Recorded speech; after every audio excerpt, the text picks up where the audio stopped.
everybody, and welcome to the Absolute Football Podcast, Absolutely Lower League, the show dedicated to everything from the EFL Championship, League One, League Two, the Vanarama National League, and the Vanarama National League North and South. We've got a lot of football to get through tonight, some double game weeks for some, but yeah, I could not do this alone. And I'm loving the shirt. Oh, thank you. I'm loving it. How are you and how's your week been? Yeah, I'm all right. Yeah, not too bad. Enjoying the weather. So, yeah, it hasn't been too bad. Enjoying our British summer that I'm sure we're experiencing right now. It's quite fun that you have to de-ice the car in the morning, sunbathe in the afternoon, then put the heating on in the evening, isn't it? It's quite weird. Yeah, are you all right? Yeah, again, I'm enjoying the sunshine like you, making the most of it because we do not know how long it will last for. And us Northerners never get the good weather either, do we? So no, I'm just glad that we've got a little bit. Still cold. You still don't know what to wear, but I'm loving it. Ben clearly gets all the nice weather because he's always got his collar undone like it's too hot where he is. Oh, yeah, not me. We're just as bad at the moment. It's still freezing cold it is down here at times. Jen, I missed you last week. I missed you guys last week. It felt so weird not to be on. I bet you did really miss the hotel, I don't know. I was watching you guys while I was in the hotel because Liam went to sleep at 9 o'clock because we were up from 5 o'clock in the morning. So yeah, I'm glad to be back. Maybe not results wise, but I'll talk any of the football but more from this week. We can pretend this week didn't happen and pretend it's last week. Yeah. We can talk about last week. Yeah. But how are you and how's your week been? No, I'm all good. Week's been all right. Can't complain. But yeah, I'm doing all right. Love that. Ben, I'm loving the shirt again. I love yellow anyway. It's my favourite colour, as you can all tell. But how are you and how's your week been? I'm taking the hint, so you've called it yellow. It's amber. Come on, black and amber army here. Sorry. I'm all right. Yeah, week's been okay. Been fairly relaxed. I mean, even though it's easy for me to get to work in the morning, it's nice that there's no traffic because obviously everyone's off school at the moment, aren't they? So it does make life a little bit easier. It feels a little bit quieter, but yeah, no, all good. How are you? Yeah, I'm good, thank you. I'm happy to be here.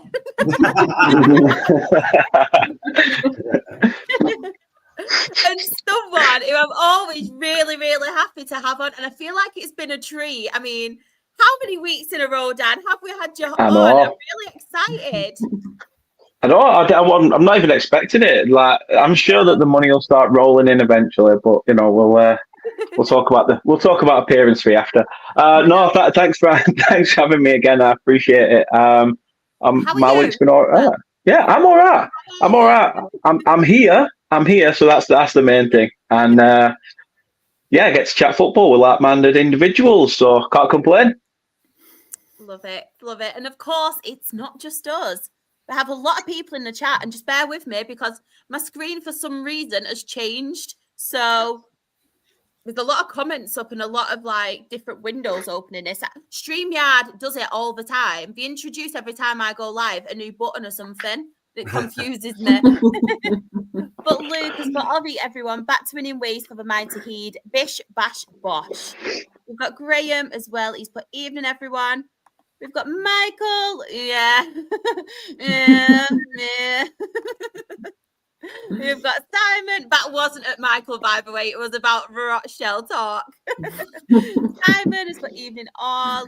He's put as well, Michael. Crew 0, Cheltenham 1. Cheltenham have missed a penalty as well. Oh. We've got Sean, evening all. Hope you're all doing well. We have a smiley bunch tonight. Oh. Everyone must be miserable then on the other shows if we're the smiley bunch. I'm joking, by the way. I'll add fish cake and a Wigan kebab. I love a Wigan kebab. I'm so hungry right now. I've not had my tea and I love a Wigan kebab. I've never had one. No, I've never had one. I don't either. Stop. No. I've never had one. Right, bye. Not had one, bye. I have one either. Never been to Wigan. Oh my gosh. Ant, please tell me you've had one. No. I'm doing this podcast on my own tonight. Wigan night out, anyone? Yeah. What's in Wigan? I'm Can't so wait for our disappointed. next night out to be in Wigan. That's going to be fun. Yeah, yeah. I've had Smackdown P wet, but not a Wigan kebab. Is that the one that's it's like a meat and potato pie, isn't it? And then a sausage roll or something. Wigan kebab. Just a pie on a butter. Pie and a muffin. All right. Oh, muffin. You're too posh. You can tell you're close to Manchester. I've never been called posh in my life. Thanks, Dan. I mean, go on. We have got Kylie's but good evening, legends. My favourite day of the week. I've been feeling like absolute shit all week as I've had a massive migraine headache to deal with. And then you tune into me and my big cough.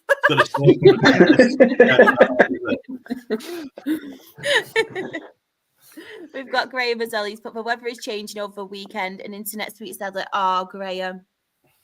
I feel like we need to play like a sad song now to wish the weather goodbye. We need to play a bit of Adele. Bye. Friend. Goodbye, my lover. Goodbye, my friend. Evening all. I hope everyone is well today. Hello, Dietrich. I hope you're okay. Feel better for seeing you as well. Top of the league, Dietrich. Top of the league. Woo. Woo! Got to be a pie at Wigan, Charlotte. Yeah. I mean, you know my love for pies. You know my love for it. Do you know what? I might actually bring a muffin to the Dale game on Saturday. Just turn up with a muffin and put my pie on it. Okay. It's got to, haven't you? Great. It's a small thing in life. It is. Got Chris as well. He said hello. We've got everyone saying hello to Chris. Can't get over Saturday.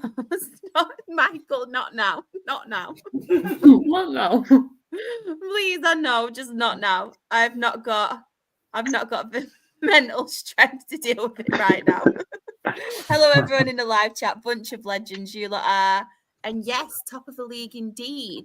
But first of all, we are going to cover the championship. Dan, Yes. the man. Would you like to talk Burnley? The ginger bugger who cannot tan. That's me. Yeah. To be fair, I'll start with the Coventry game because it was just marred with error after error after error. What a referee James Bell is. His last name, did he not half live up to it? He was pathetic. How you can give Coventry's opener after like 4 or 5 minutes, he's literally gone to the shops. He's not even playing football. He's just there and gone, oh, sorry. It's like a kid shouting across, oh, sorry, sir, can you pass the ball back? I mean, they don't call me sir. They go, oh, dickhead, pass the ball. But that's a different question. But yeah, he's miles offside. He's behind Trafford. I don't know how that can stand in football. I really, really don't. And then for Coventry fans to whinge afterwards and boo him at half time, I just thought, what an absolute. Oh, there we go. Yeah. It's all right. There's no offence here. I'm not sitting on it. I'm saying it as it is. I'm glad Lampard got sent off. Freak. You got them out. But yeah, Coventry did give us a game. I won't lie. They actually did put us under a bit of pressure. But we managed to see the game out, win 2-1. Again, I'm so happy that not Sarmiento, flaming Jadon Anthony managed to get himself on the score sheet. You know, against Bristol City, should have had a hat trick. Had chance after chance, and eventually gets 2 on the day. Bad mess up by Brad Collins for the second goal as well. I think between defender and I think it was Kitchen. Just lack of conversation between defence and goalkeeper, and allowed us to capitalise and see off the game at 2-1. Regarding Tuesday and Derby, 0-0 opening half hour, brilliant. After that, naff. I didn't even watch it. I went and played football myself and managed to bag a brace. So I did more than what Burnley did on Tuesday night. Sign him up. Sign him up. You know, the worst thing were the 2 goals I actually scored were harder to score than the 4 opportunities I had in the first half that I completely shanked. So I was happy to get on the score sheet. Second highest goal scorer this season, aren't you? That's the next. I'd take it. I'd take it. Maybe if they have a disability team, but not. You know, we'll see. This time, other than the goal, the ref gave you everything, Dan. It's a close one between which ref was worse, that one or the one last night.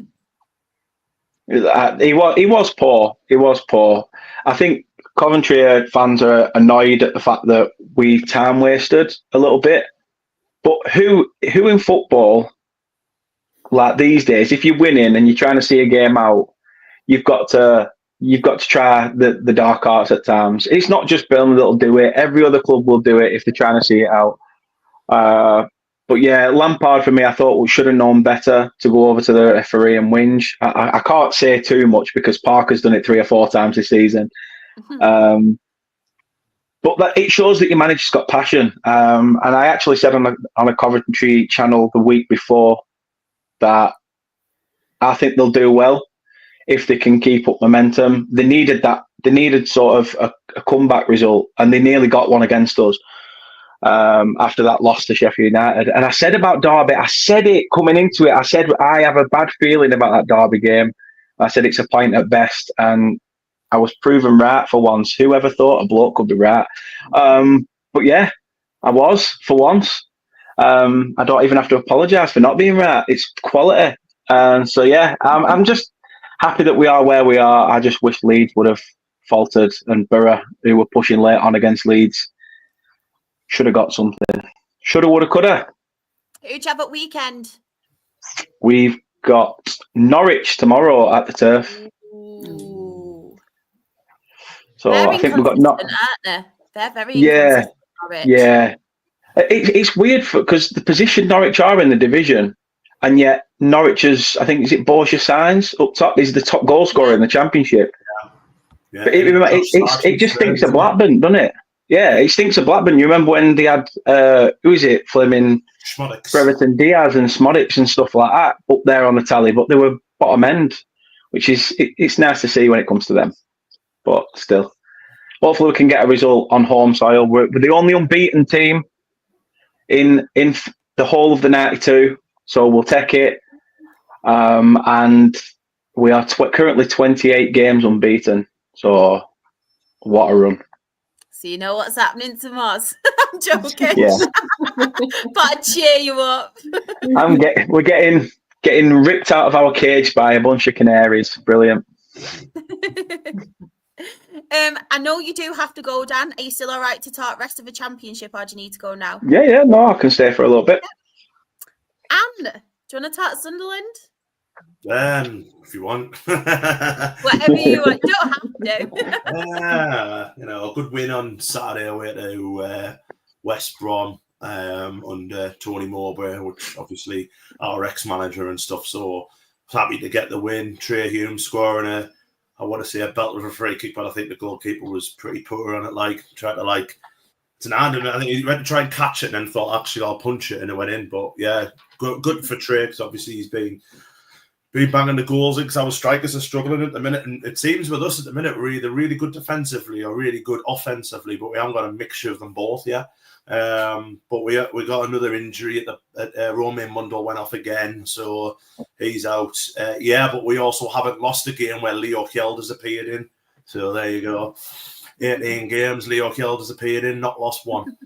So, but yeah, I would have took a point before, because like I said before, we're not going to challenge the top 3. We're going to be in the playoffs, and it's just about getting a bit of momentum now. And we're showing that we're hard to score against. After the Coventry game, obviously, when we got absolutely smashed, we've won our own games since, and we've won that game. So we've took 7 points from available 9 since that defeat, and we haven't conceded a goal.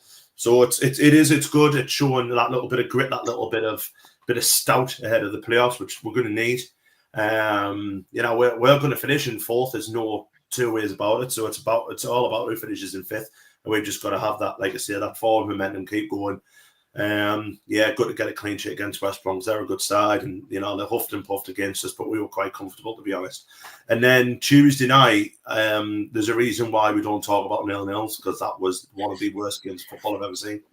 But we made changes. We changed our entire front line. We gave Milan Alexic a start, which he hasn't played that many games. Job was injured, as Glenn just put on there. He never played.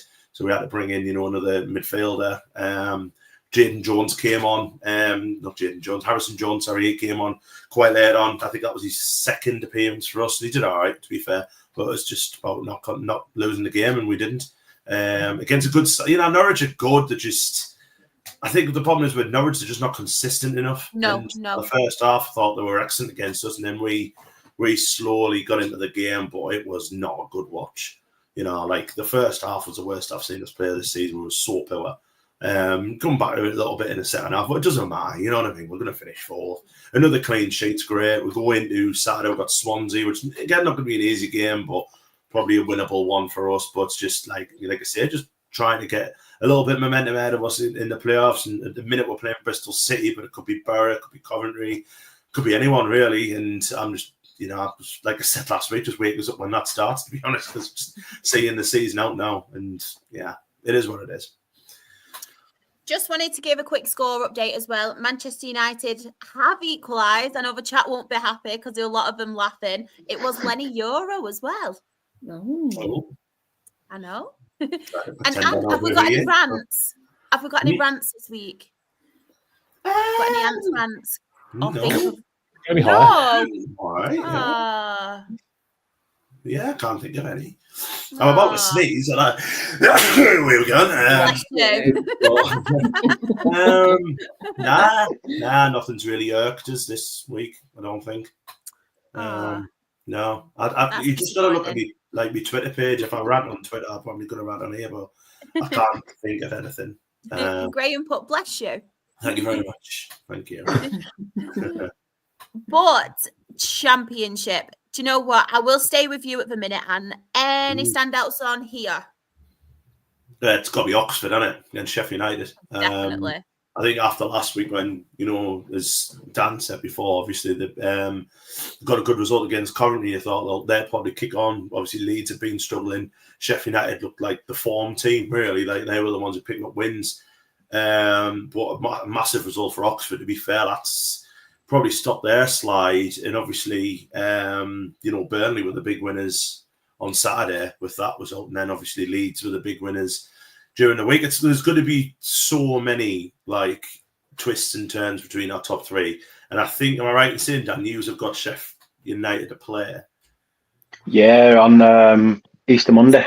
That's going to be I think that's going to be definitely with that one, the winner of, if there's a winner in that game, I would say one of them two will be going up, along with whomever. I honestly don't know. I couldn't predict it now. The way that Leeds are so weird. Sheffield United seem to be hitting this dip at the wrong time. Burnley just there all the time, aren't they? Just picking up these results, not conceding goals. A great win that on Saturday. But yeah, probably just Oxford. I don't think anyone was expecting that on Saturday. Fair play to them. Dan, any for you on here? Yeah, I mean, they obviously answered about Oxford, but Luton obviously giving themselves a fighting chance to try and stay up. A cracking point for them. You can see how frustrated the teams in and around like Burnley are, like Leeds and Sheffield United, when they are dropping points. And every 3 points now, it's being celebrated like the league's already wrapped up. I think there needs to be that togetherness in every side. If you believe that what you want to achieve, then you've got to do that.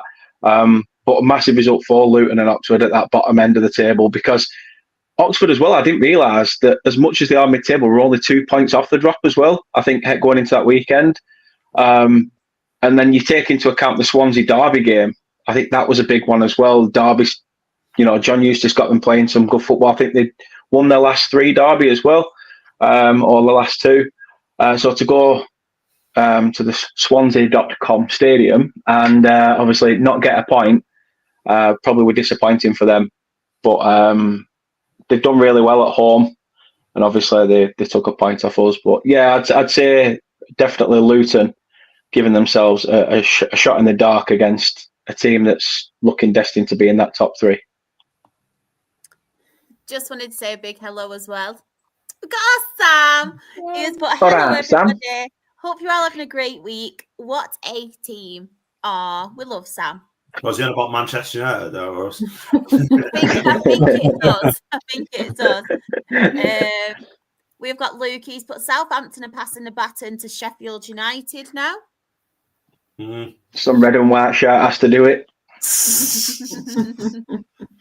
Glenn has put, I'll call it now. Leeds or Sheffield United won't go up. Baggy playoffs if either miss out an automatic promotion. Yeah, I said that last week. I don't know though. I don't know. I'd definitely say that there is a very good chance we could still be in that playoff hunt. I think based on our defensive structure, we shouldn't be anywhere near that. I think we should be solid enough. If we can put the ball in the back of the net at the other end, we should be able to get, into that top 2 bracket. But I'm not ruling us out for the playoffs just yet. We've got Norwich tomorrow, Watford away, then the Sheffield United game, and then QPR and Millwall.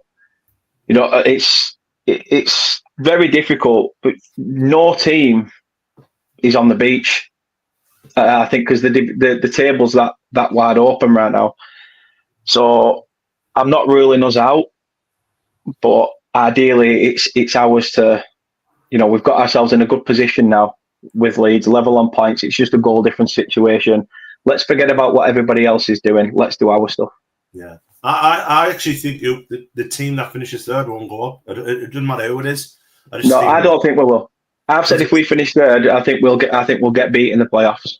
I think it's just so like the fact that it's just there is going to be someone who's going to be ultimately disappointed, and it's going to take a really good manager to pick that team up. Like if whomever it is on the last day of the season on May the 3rd, where we find out who's obviously in the playoffs and who's gone up, because I think it'll go to the last day. And if whoever that is, it's just because the turnaround as well to the first leg of the playoff semi-final so quick, then it's hard to pick them up. Considering you put your blood, sweat, and tears into the automatic stuff. But I mean, it's from like an outsider, but someone who's fairly neutral in it all. I just want us to go up. It's very exciting to see, a really good battle between 3 good sides. Yeah, I'm going to hold you to the fact that if it is a Burnley Sunderland final, we meet up for a beer before. Oh yeah, beforehand. Afterwards, you can do one. But it's great spot on there. Imagine if it's a Burnley Sunderland playoff final. That will be the worst playoff final ever. It'll just be it'll be 0-0. I'll go to penalties. It'll probably be about 13-12 or something, but it will be It will. Oh, never mind. Just going back to the chat as well, to answer the question about whether it was about us or Manchester United, Sam has put, it's definitely you guys. You're a reliable pair of hands compared to our keeper. Oh, no, I'm not having that. What's my name?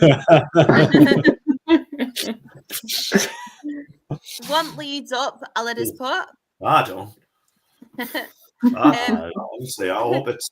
Like I say, I've always got a soft spot for Burnley because of obviously me and Dan doing podcasts together and stuff. But I like Burnley as a football club, so I'd rather see them and us, and then we'll let Sheffield United come up as well. Let Leeds stay down as long as possible.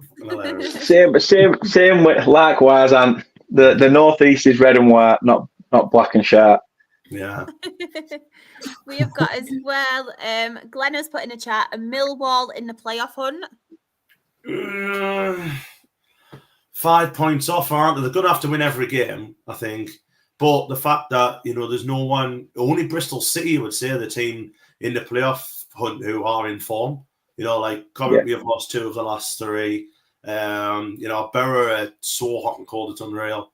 And now they beat Blackburn, but we could put a team of our 11 out. They beat Blackburn at the minute. You know what I mean?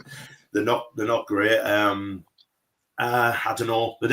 When we played them the other week, I thought they were poor, and we got a 1-0 win over them. I thought they were poor, and I can't see them winning 5 games. Well, the thing is, though, if they do get in the playoffs, they've got the best manager possible to get team promoted in the playoffs in Alex Neil. He is as much as I hate the man. He's a clever bloke, and he is literally earned his career off getting teams promoted. So there'd be a tough one to crack. Like, he's also put Glenn. He thinks Stoke drop into the bottom 3 and go down. The one the other night.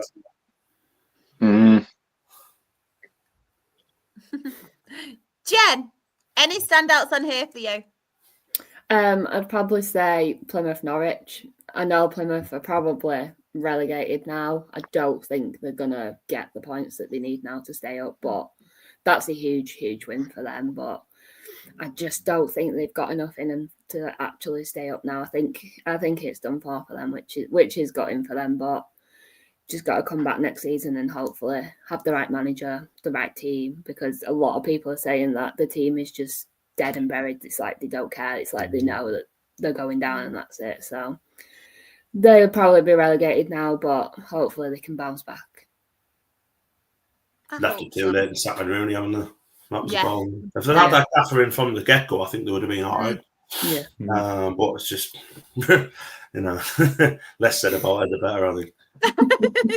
I'm over, to be honest, I must admit, if they do go down and we stay in this division, I'm over the moon because that is such a long, hard track. Like, that is a trouble, that, like. I've done it when they were in League Two with us, and I think it took us like 10 hours to get down there, and I was just like, no, I'm never doing that again. It's horrible. It is horrible. Especially when you lose 2-0 on a, like, I think it was Friday night, Friday afternoon, and we had to travel at like 4 o'clock in the morning.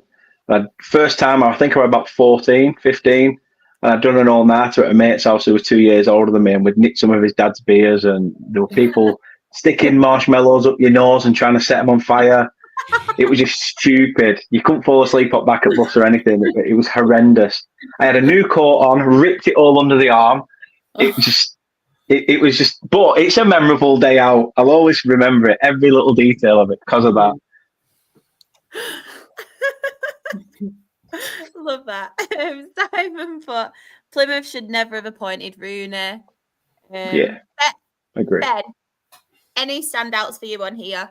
I like the fact we've all gone for different results, though, to be fair, because I've gone for a different one as well. We've gone for Hull City's win at Sheffield Wednesday. I think pretty sure it was a last-minute goal Charlie Hughes got for them, and again, it's lifted them out of the bottom 3. And they've been on a downward spiral where, to be perfectly honest, I thought they actually might not get out of it. And again, now they've just given themselves a fighting chance against a side that, like Sheffield Wednesday, like I said, probably be honest with themselves, and they've been a bit too inconsistent at times this season. Like, at one point they were flirting around the playoff area, and all of a sudden now it's just suddenly dipped. And the season's sort of players are probably already in holiday mode, I guess, with still 5 games to go, because they're not going to go down, are they? So, but yeah, for Hull, that's massive in that, because I think I'd hate to see the implications of them if they went down. Obviously, they've always had issues off the pitch and everything like that in the past, and them going down to League One, I think might be disastrous for them.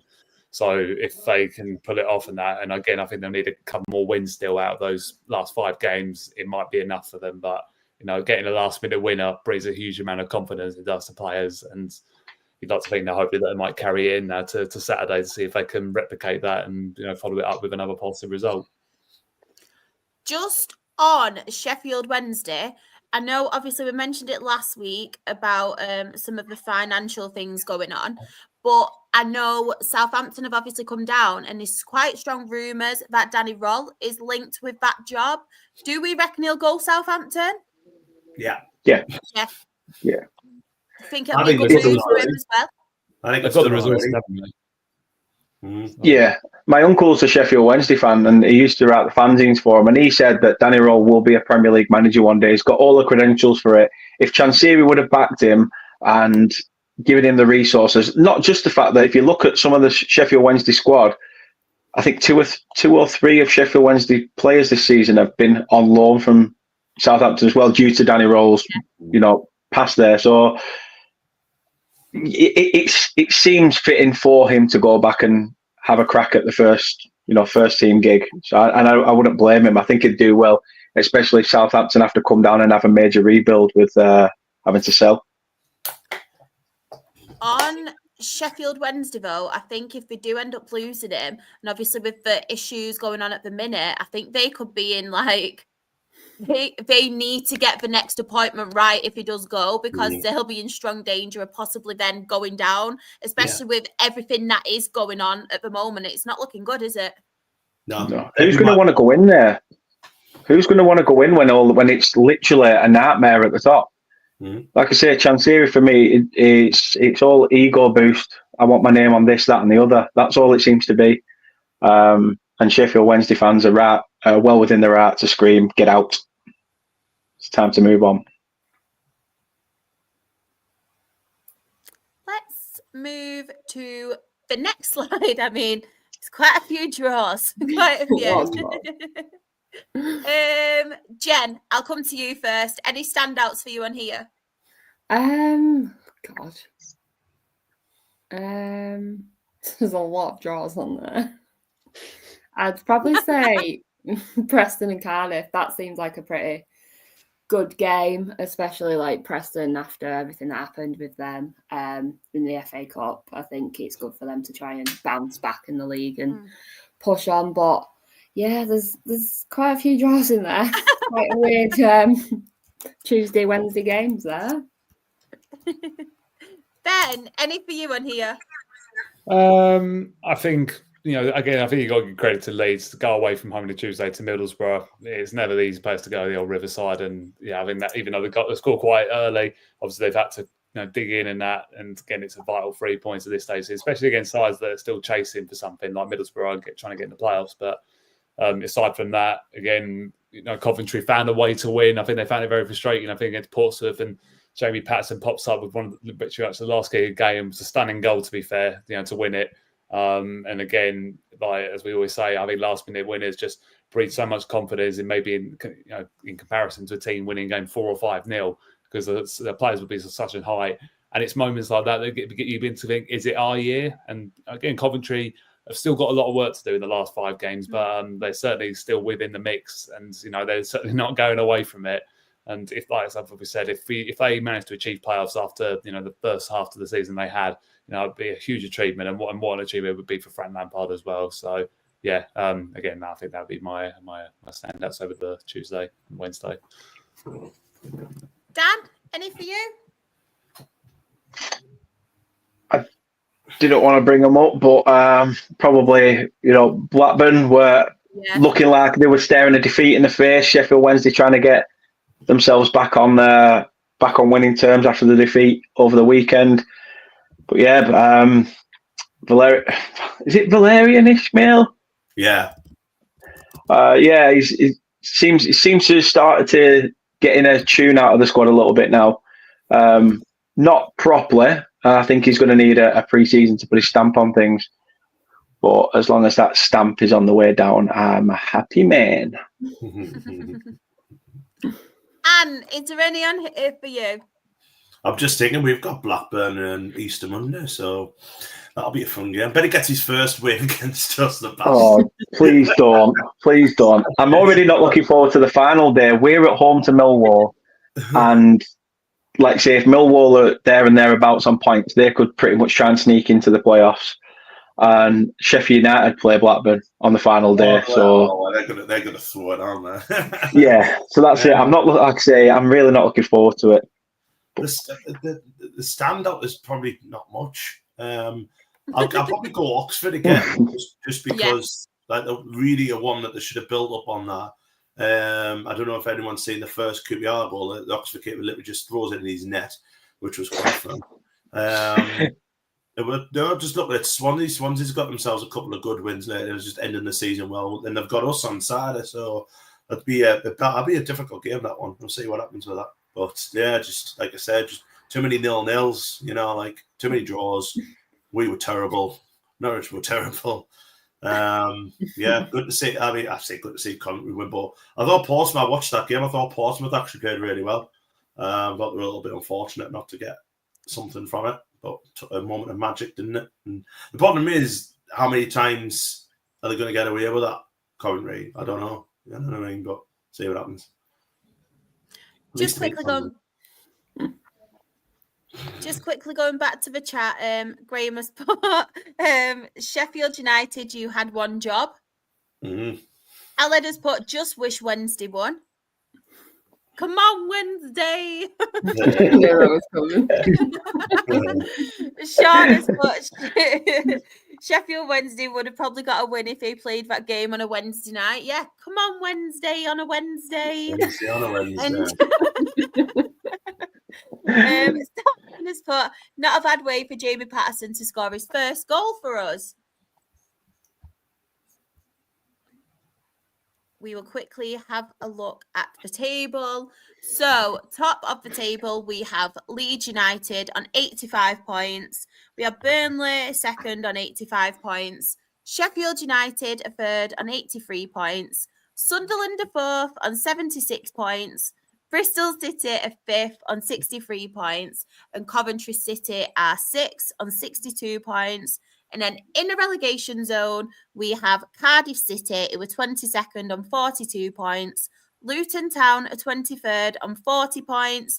And bottom of the Championship, we have Plymouth Argyle on 37 points. I know. Graham has put in the chat as well. Sheffield United would have 85 points too, but for their points deduction. That would have been interesting, wouldn't it? Wouldn't it? 3 teams on 85 points. Dan, I know you do have to go. So if anybody does want to find you quickly, where can everybody find you? I'm there, second in the table. Right there. But yeah, no, you can find me at Turf Morehouse on social media, wherever, whenever, wherever. And I'll be hopefully there. here again soon. I can't next Thursday. I'm taking my mum to see Paul Young. She's always. It was her pin-up as a kid on the wall. So I've got a meet and greet tickets for her birthday. Brilliant. Have the best So I was time. tempted to buy a T-shirt that said "I don't want to be here" just for the photo because I really don't. But somebody's got to take the old bugger, haven't they? Paul Young. Whoever he is, his hat, his own. Go on, lad. Good. The dirty bugger. Sean has put as well, we can find Dan in a Wigan kebab shop. No, we can't, because I'm the only one who's doesn't ever had have one. Yeah, I'd go in and they say they sold out. Some girl with a Rochdale accent was last in and took the last one. Not just the last one, it'd be more than one. I'm on a diet. Oh, thanks for having me, and I love you all. Oh, no, thank you. Bye, Dan. Yeah, man. Bye. We have Jamie as well, who's just joined us. He's put, hey up. How's it going? It's going Hey really up. well, thank you. Hey up. Yo, Hey Joe. up. Hey up. I love that. League One. Just got him there now. Hey up. Yo. Hey, I love that. League One. Anne, I will start with you. Any standouts on here? And anybody in the chat, if you are a League One fan, please get your match reports in. I don't want. I'll let someone else talk about Birmingham. Let's go Northampton Town a bit of Peterborough. I know Northampton's been struggling, haven't they? And we do have a Northampton fan in the chat, don't we? Who's always, normally rocks up quite miserable. But you would have been over with that one. And obviously, we've got one of the women's football. He's called Dan as well, isn't he? Yeah, I couldn't remember his name. Bless him, his lush as well. But yeah, fair play to him. Fair play to them getting that win. Someone's pointed out Reading. Yeah, that's a fantastic result for them. I'm looking and I don't know where it is. So fair play. There we go. The big Wickham. Yeah, Mike Dodds is Wickham. Well done to Northampton Town. Really, really tough for them, and that hopefully gets them safe. But again, it puts piles of pressure back on Peterborough. So obviously, I was saying a few weeks ago, I was shocked that they were that low down. So I'll go Northampton. Sean did send me his match report, so I will read it out. And do you know what? I'm really happy because it is an upbeat one. It's as everyone says and laughs at as well. It's a long one. It's a long one. Look, it is a long one. So we put posh away. Became not so posh on Saturday. Super Sammy H put Cobblers 1-0 up on the 15th minute with a beauty of a goal into the middle right-hand side of the net. 27th minute, Teo had a complete and utter meltdown when he brought down Sam outside the posh box and then decided to swing an elbow at Cam McGeehan. Oh, that's not good. Deary me. I know. We don't tolerate violence. No. Shouldn't be doing that. Should not be doing that. 34th minute, Ben Perry was brought down into the box for a penalty, which was converted by Super Sammy again. You know I love Sam Hoskins, one of my favourite players, to make it 2-0. Burnley loanee Dara Costello put us 3-0 up 4 minutes before half-time to put the nail in the coffin. Just when it couldn't get any worse for Posh, Tom Eaves decided to shut up shop and score in the 90th minute. 4-0, job done, and we move on to Reading at home on Saturday, which will be a tough ask. Hashtag up the cobblers, hashtag shoe army. Do you know what? I'm so happy for Sean because it did say that I were allowed to mention it, but he's had a really tough time at the minute. His grandma, unfortunately, isn't very well. So I just love how football can bring so much happiness to someone, obviously in the downtime. So I'm really happy. And Super Sammy Hoskins, we love him, don't we, Sean? So, yeah, I hope you and the family are okay as well. This made me laugh. Kyle has put standout for him was Bolton. I said Bolton because Luke corrected with that. I can't help it. It will always be Bolton to me. Bolton. But he's also put Christ, Northampton. I know, smashing it. One result I did want to talk about, obviously, we do have Graham, the Charlton one. So it was Charlton Athletic 2, Lincoln City 2.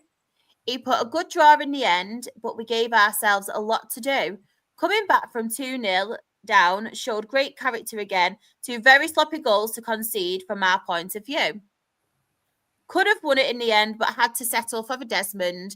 Another point on the total as we look to secure our playoff place. Time to start another run starting at Cambridge on Saturday. And he put the winning run at home had to end at some point, just a disappointing way for it to happen. But at least we didn't lose. Yes, positivity. That's what we like, Graham. That is what we like. Jen, any standouts for you on here? I know we don't want to, but we have to talk Birmingham. I saw today as well that apparently they're getting a Prime show on Amazon Prime about this season. I saw someone quote it and he said, well, only one episode long because everyone knows they were going up anyway. So I don't know. Everyone knew they was going to go up. Like, if they didn't go up, then it was atrocious from their part. But yeah, they did it. They got promoted. Everyone knew. Could have bet on it. Like, everyone knew it was going to happen. So I don't know. But when I saw that they were apparently getting an Amazon Prime show, I was just like, Jesus Christ, they really are giving it out to anyone now. Can you give Markham one? We need the money. Like, exactly. I promise it's entertaining. Like, yeah, I don't know. Birmingham, they got promoted. They've done what they wanted to do. So we'll see how they do in the Championship now. You made me laugh then, Jem, when you went, I promise it's entertaining. It is entertaining. Just me can go from two wins on the bounce to a loss that should have been a loss. So. Funny. And if anybody is watching, Markham, we want their own series. Get it sorted. Yeah. Get it sorted. Barnsley had a man sent off after like 10 minutes or something. There was a lot of red cards over the weekend from what I saw. There was a lot of really tackles as well. I know. Any standouts for you in here, Ben? Or anything to talk about? I think I would. I mean, again, yeah, I would have mentioned Northampton, but I think Cambridge as well. That's really important because, to be fair, I think both sides can really, afford to drop points. Obviously, I think the inevitable, obviously, we know is coming for Shrewsbury anyway, and it probably, I think it'll get confirmed this weekend. But Cambridge, just about clinging on in there. I think they've left it a bit too late now, obviously, with the management coming in, but. Who knows if they can pick up a win? Like I say, obviously they've got Charlton this weekend. If they can pick up a result there, then all of a sudden it might well change the complexion of the the relegation battle for them, but it's a tough ask against a Charlton side who are in such good form and they've got so much to play for themselves. So I maybe wouldn't bank on them getting anything out of it, to be fair, but who knows? Like I say, this is League One and we've seen some strange results at times. But, I think you've got to give a mention as well to Reading. Obviously, we've talked about them a lot this season, but I think they're just, the way they're coming back and everything like that at the moment is quite extraordinary. Because was it Saturday? The Saturday they picked up a win, or was that? Against Wycombe Wanderers. Yeah. So that's huge for them, and again that keeps them just about in the race for playoffs. And again, what we said a few weeks ago, and we if they make that playoffs, that's a massive achievement. Probably one of the biggest achievements in the EFL this season. I mean, just about everything that's gone off the pitch for them, and those group of players have stuck together. The management stuck together, even though they've had to change it, of course. But Noel Hunt and that has done a tremendous job what they've done this year. And against Wycombe as well, that should be a dampening result for them because Wrexham have put a little bit of gap now in between them, and it is theirs to lose now for Wrexham. I'm sorry, I've got pins and needles in my leg. Oh, God. I was trying not to show it, and I thought I'm going to have to say something. But speaking of Wrexham, it's really hurting. First half seemed to drag. We weren't totally at it, but also it felt like Burton was more on the floor, wasting time than actually up playing football. Burton got a red early on, and then he put a second half, one man up. We also played better and 2 great goals from Smith and Marriott. Another thing as well I did want to point out, and Graham did as well, that bloody Stockport keep winning though. I know. Doing really well. I was just reading as well, Sha, about Wrexham, that Paul Mullen can't even get in the squad anymore. I know. Yeah, there's a lot of talk about him possibly leaving. He'll be on the end of the season, isn't he? Yeah. Might be in the new Deadpool film. It's going to turn into a customary casting role now, isn't it, for him? Right? They've had the same career after football, haven't they? Especially at that level. Exactly. Got made the money. Simon has pointed out as well, if Birmingham hadn't gone straight back up, they would have been in the hoop with the amount of money they spent. Mm-hmm. Yeah. They're going to have to spend a lot more as well, though, next year. So they spent 20 million on Jay Stansfield. He's only scored 7 non-penalty goals this season. So he's got 7 goals in open play, which isn't good enough, to be honest.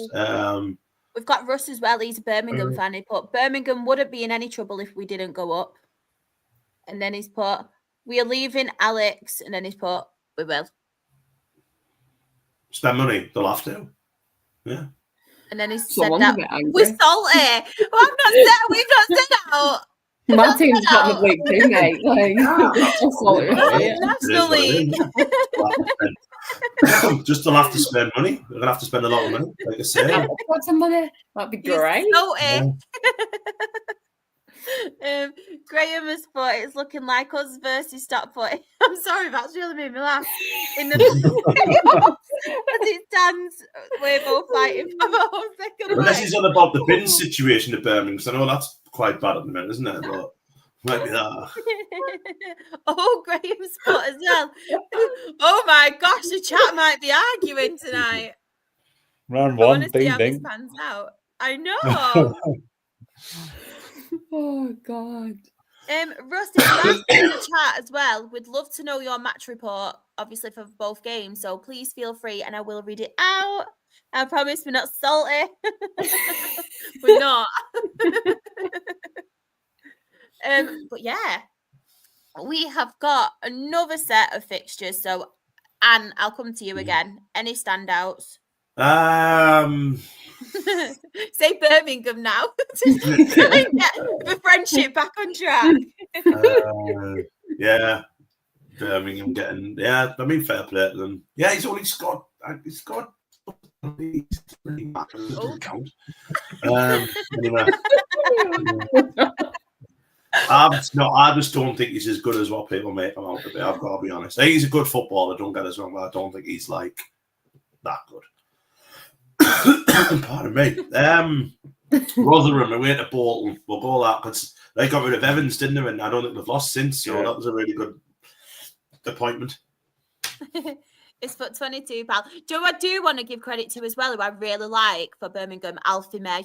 I really like him. Yeah, I like Alfie May. Yeah, very like good player. Yeah, good boy for us as well. Yeah, I like Alfie May. And obviously, I like Niamh Herron for the women's team.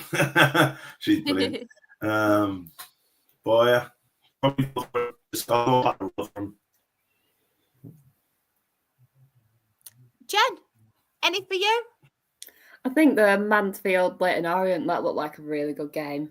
I really, really like. I don't know, like it's weird because Leighton Orient are like they're there, but they're like not there at the same time. You don't know if they're going to make the playoffs or not, because they're up and down like all the time.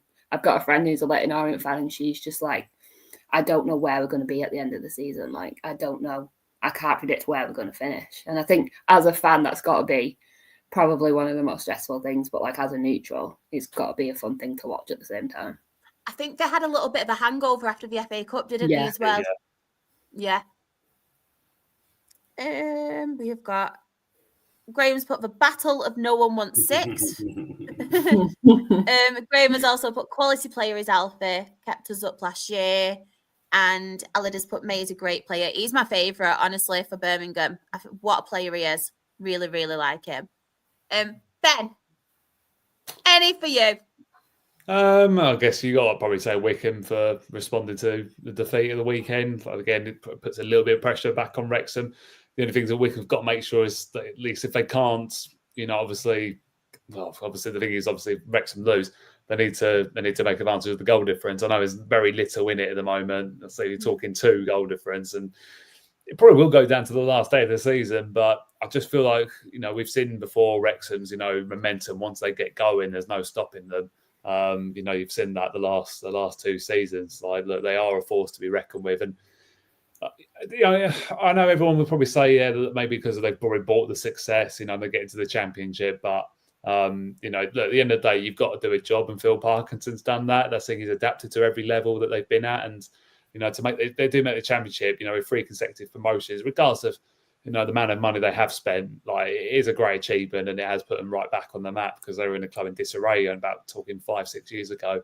So I have no problem with Wrexham really so much. So if they do go up again, and fair play to them, but they will have to invest a lot of money though to go to compete in the Championship because that's a huge step up for them. And I think, even to be fair, Ryan and Rob know that. So I'll be interested to see how they hold their nerve now and hold their bottle in the next couple of weeks.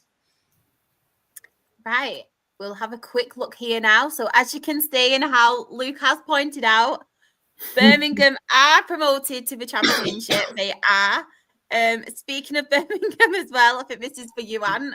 Russ has put, can't wait to get back playing in the Championship. Far too easy. You love Blues, pal. We let you have Joe for Peanuts, best player you've got. Yeah, what to join a big club. We've got Darren. He is right though. Job's an absolutely fantastic footballer. Yeah, he's unreal. Yeah. Brilliant. 2.5 million. He's like your Rodri, isn't it? Because like you said, they haven't lost a game when he's been playing. It's like Rodri, isn't it? Man City, he's the Championship Rodri. Yeah. But we've not won a game when he's not played this season. It's mad, like, I mean, he's only missed. He hasn't missed many games. You know what I mean? Like, I would say 4 or 5. But he's an unreal footballer. I don't think he'll be at Sunderland next season. I think he'll go somewhere for a lot of money and be as good as his brother. He's absolutely tremendous. Can you imagine a Bellingham partnership in midfield for England? All I want is them both to be in England together. That's literally all I want. It will happen. He is, honestly, he's unreal, and having a bit of like banter here, but he left Birmingham because we offered some good money, and he's done wonderful for us. So what's the age difference between the 2 of them? Is there much age difference between the 2 of them?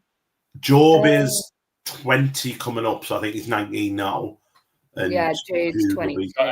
Jude's about 21, 22, isn't he? Yeah. But Job now has already played more games at his age than Jude has and scored more goals. Oh, wow. So there you go. There is that. It's quite a big sign-on clause, to be fair. But, you know, like I say, he's just been unreal. And it goes down to, like, I think because we got Mike Dodds from Birmingham, and Mike Dodds had a lot to do with Jude Bellingham and Joe Bellingham's, like, growth when he was at Birmingham. And I think that's why Joe came to us to follow Doddsy. But Doddsy's now at Wickham. Trying to get them promoted. So, but if they don't go up and Doddsy is out of a job, then he's more than welcome to come back to Sunderland. More than welcome. He's a phenomenal coach. So, pardon me. Just go into the chat quickly. Darren has put, come on, Wickham, get that second spot. Graham has put as well, Wickham have got us and Stockport in 2 of the last 3 games this season. Oh, interesting times. Michael has put that Wickham result at Huddersfield was big on Tuesday. Aled has put Huddersfield a poor. We've got as well, Sean. I'm just sitting here eating popcorn with the Brum chat. I know. We've got as well. Kyle has put that relegation scrap looks good. Just need Rovers to be in it instead. I will read that table out now. So yeah, top of the table and newly promoted. We have Birmingham on 95 points. Wrexham a second on 81 points. Wycombe Wanderers a third on 78 points. Stockport County a fourth on 74 points. Charlton Athletic a 5 on 73 points. Reading, I love that so much for him, bless them. Despite everything on off the pitch, they are 6 on 68 points. And then in the relegation zone, we have Burton Albion, who are 21st on 39 points. Crawley are 22nd on 36 points. Cambridge are 23rd on 35 points. And the Shrewsbury Town are still bottom of League One on 29 points. Just going back to the chat, Graham has put, come on, Stockport, be a sport and lose a game. I'd rather us be fourth, please. Simon has put, Birmingham would have stayed in the Championship if they stuck with Eustace. Totally agree. Yeah. Aled has put 100% it will go down to the wire for second in League One.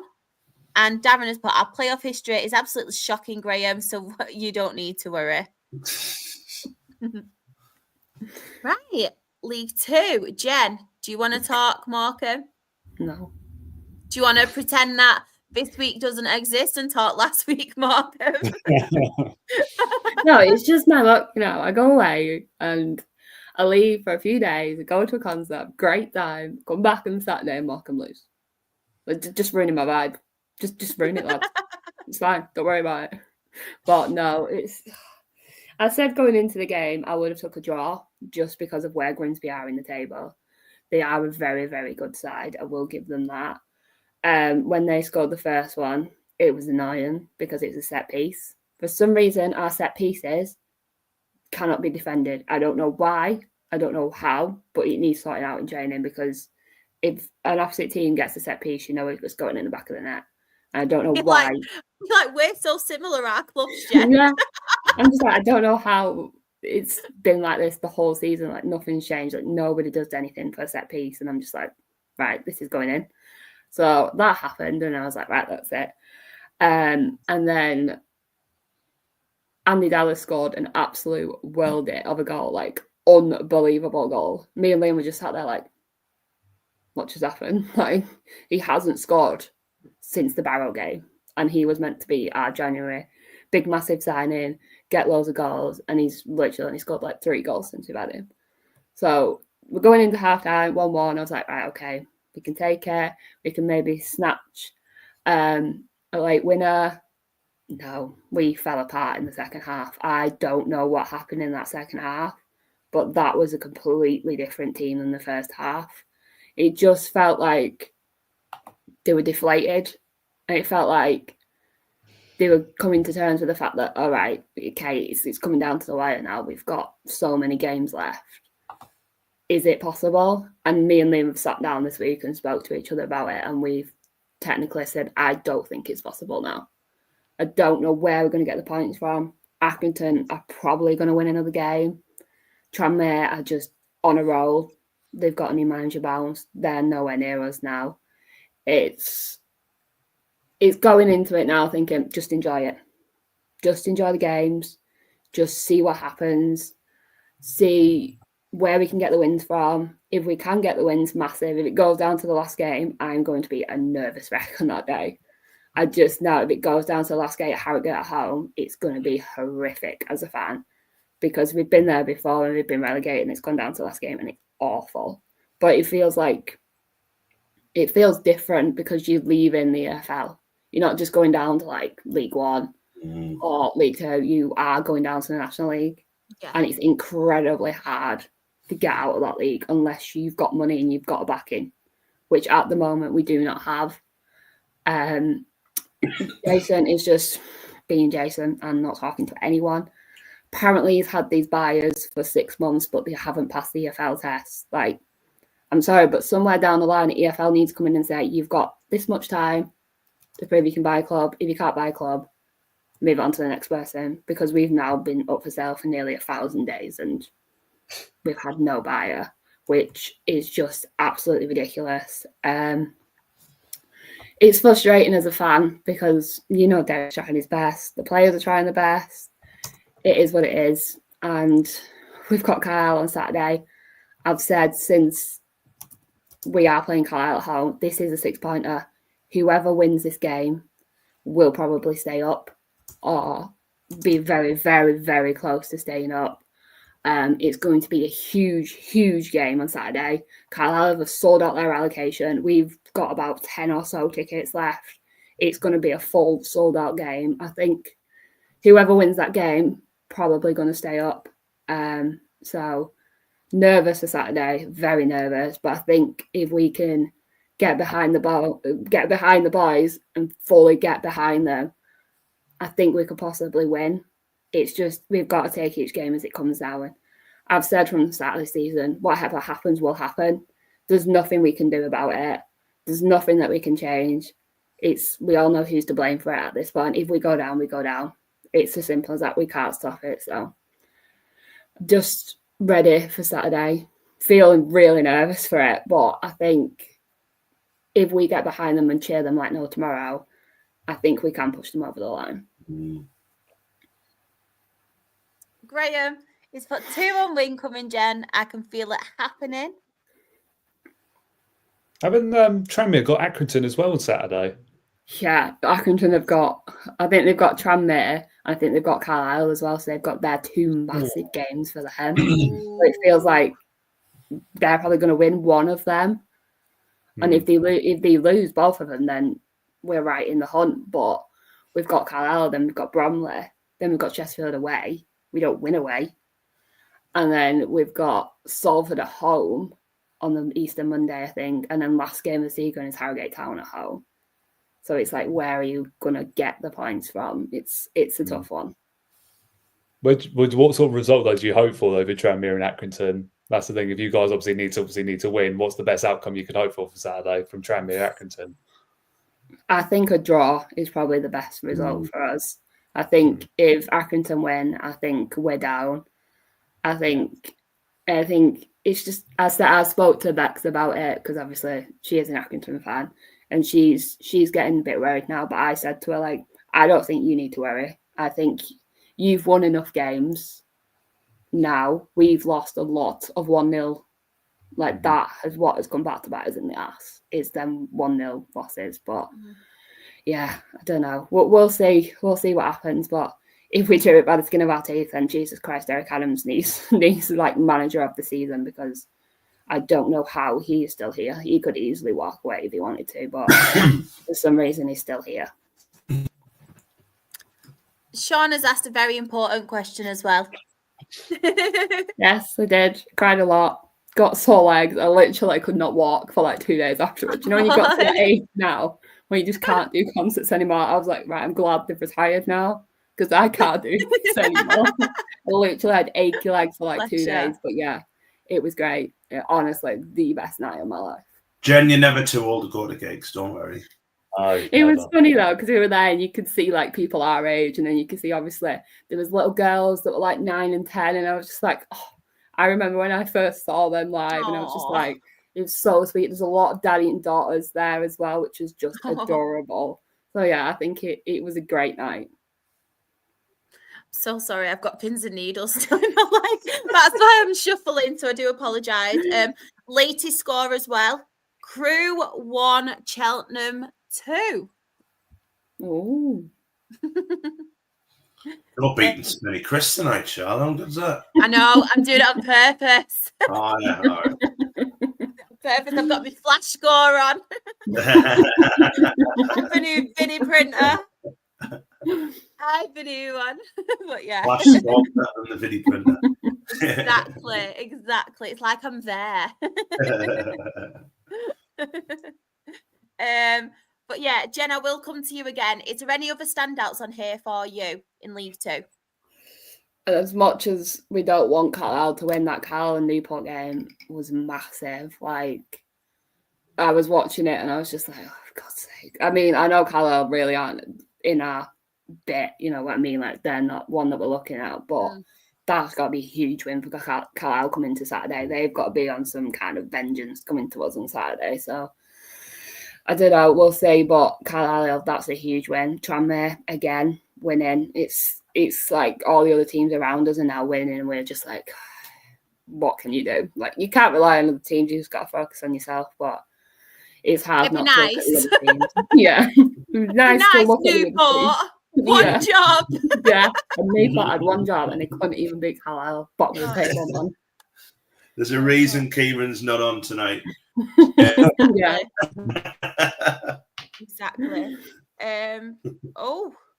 We did have, just bear with me a minute. We did have a goal in the Atletico Rangers game, but it has been ruled off. Have they got a penalty now?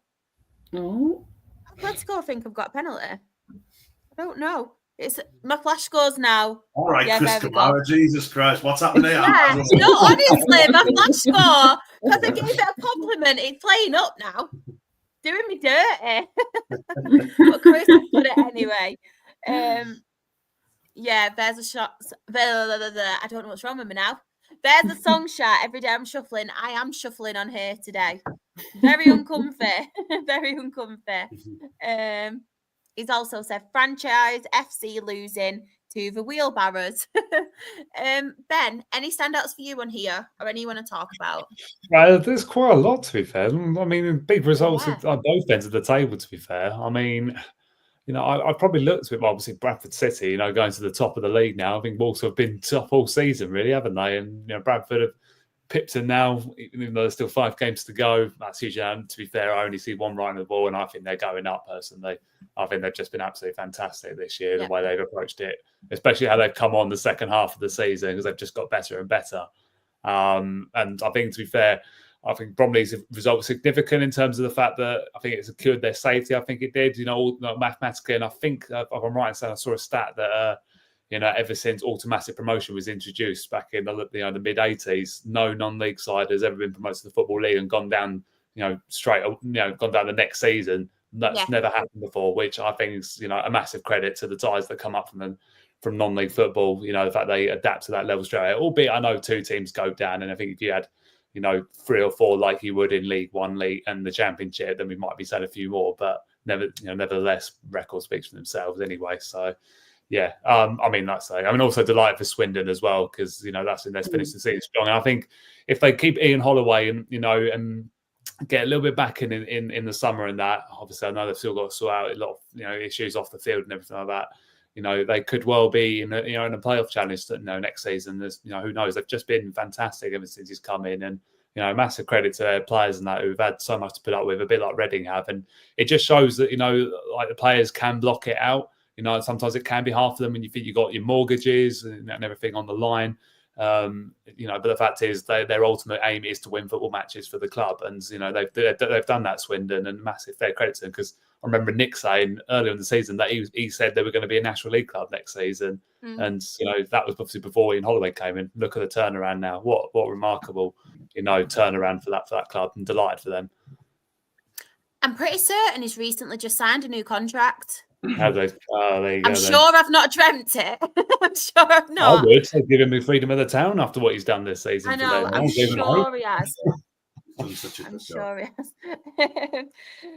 Dietrich has put, bless her. She's put, I'm so sorry for such a long match report. I will read it. But never apologise for a long one. Never apologised. It's all good. But yeah, a very quick goal as well, must I say. And 11 seconds. Oh, yeah. 11 seconds. And she said she really appreciates it, Graham. You're not going to if your cruise manager there, aren't you? All right, lads, keep it tight. First 10 seconds. I know. So Graham actually put, I think it would be great for Bradford to win League Two. This year is 40 years since the Bradford City disaster. And the last time they won the league as well, so it would be very fitting. Yeah. I completely agree. She put to me, my match report is coming up sharp, bear with. And then she has sent it through. Do not be sorry, by the way, for it. We'll love hearing about it. My match report, what an incredible day. Over 22,000 fans at Valley Parade with a tifo display and a flag parade before kickoff. What an incredible atmosphere. The tifo display. Tifo. Tifo. Tifo. You know what I'm like. It's my pod. It's my own language. I've got my own language. The Charlotte language. I do not speak English. I speak Char. Ni no inglés. Exactly. Goals from Bobby Poynton after 11. I really need a wee as well. After 11 seconds, and Callum Kavanagh secured the win. When the penalty save from Sam Walker happened, the whole stadium erupted, and it was insane. I'm still giggling. To top it off, we are now top of the league, which is crazy. I'm so happy. And it was also our Her Game 2 dedicated fixture as well. So absolutely delighted about that. Oh, I hope you had a really good day, Dietrich. And then Graham has put about Walsall. Walsall have dropped off more than Charlotte Barnet. Yeah. Yeah, definitely. You've got to think as well, though, just quickly going back to Bradford, because they're probably my result of the weekend in total. But like both Walsall and Bradford lost their strike. Obviously, Walsall's striker got recalled by Stoke. Yeah. But Bradford's side got injured. I think he did his knee, and it happened around about the same time. And Walsall have fallen off a cliff, but Bradford have just found ways to win. And Graham mentioned it before.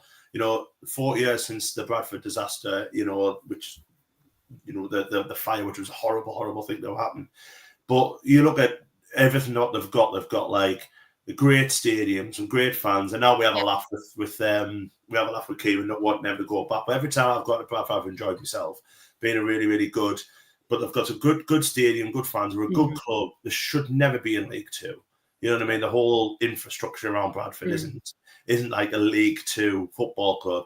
And I'm just chuffed for them. I'm chuffed for Dietrich as well, because obviously Andy Cook. Yeah, that's what I was thinking of. He has to remember his name, so I just said striker. The fact that they've done that, the fact that I think they are up now. To be honest, there's just so many. There's three of them to go up. I don't think three teams beat Bradford now, and the fact that we always say that we're like a family on this pod. Like Dietrich comes up all the time with a little bit of positivity. Never has a bad word to say about anybody or anything really.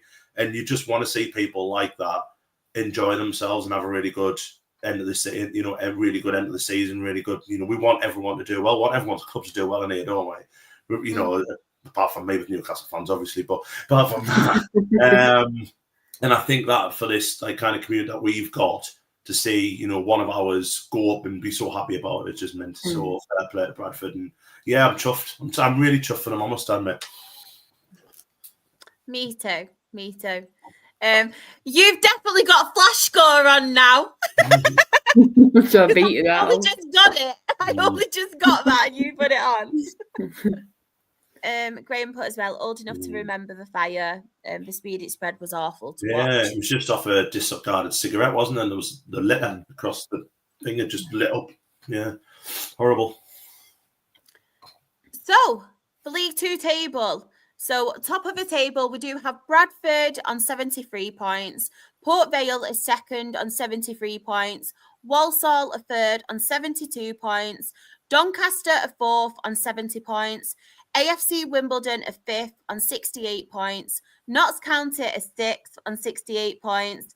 Grimsby Town are 7th on 65 points. And then bottom of League Two, unfortunately, we do have Morecambe, who are 23rd on 36 points. And Carlisle United are bottom of League Two on 34 I mean, points. chat, look at that League Two table there, the top of that table, from 1st to 6th. You wouldn't be surprised if any of them would. That is going to be so tight. And that's another one that's going to the end of the season. You know, absolutely fantastic. Yeah. Get in, United. Go on, Sam. Go on, Sam. See as well. Oh, I love that. Sorry. And it's every year as well, all right? Every year. League Two always turns up, doesn't it? Like, it always turns up something. So it just shows how close it is in that league. There's never a runaway winner, is there? There's always something. But yeah, it's going to be so interesting. Some big clubs there, you know, Bradford and Doncaster, Wimbledon. Yeah, really good to see. We have got as well, just going to the chat, we do have our very own Claire as well. I did give her away, but we're all mid-conversation. There's a lot of talk about Birmingham tonight. A lot of Birmingham fans coming in. I'll leave Claire to deal with them in the chat. Son. Can I just highlight this comment since I have this? I mean, that is just so arrogant. I'm sorry, but that is so arrogant. You know, this league, and you will have a shock. And I get that there's money, there's everything like that, but you'll get a shock of how good this league is. Massively get a shock of how good this league is. That's all I'll say. I'll leave it at that. Aladdin's put not so bigger than Doncaster. Yeah, I forgot about Notts County. Yeah, massive club. Yeah, and like I say, you probably wouldn't, and that's probably what a good thing is about this League Two table. You probably wouldn't begrudge any of them going up. You know, your Port Vales, your Walsalls, and everything like that. Have always, you know, it's teams like that keep the Football League alive. You know what I mean? And Wimbledon, after being through such a horrible time as well, Doncaster have again another away side that I always have fond memories of going down there. I really enjoyed going down there. So. I can't believe you just said that. Oh Christ, you made a run for your own bat now, Claire. Nice, mate. You never make bets like that, honestly. Oh.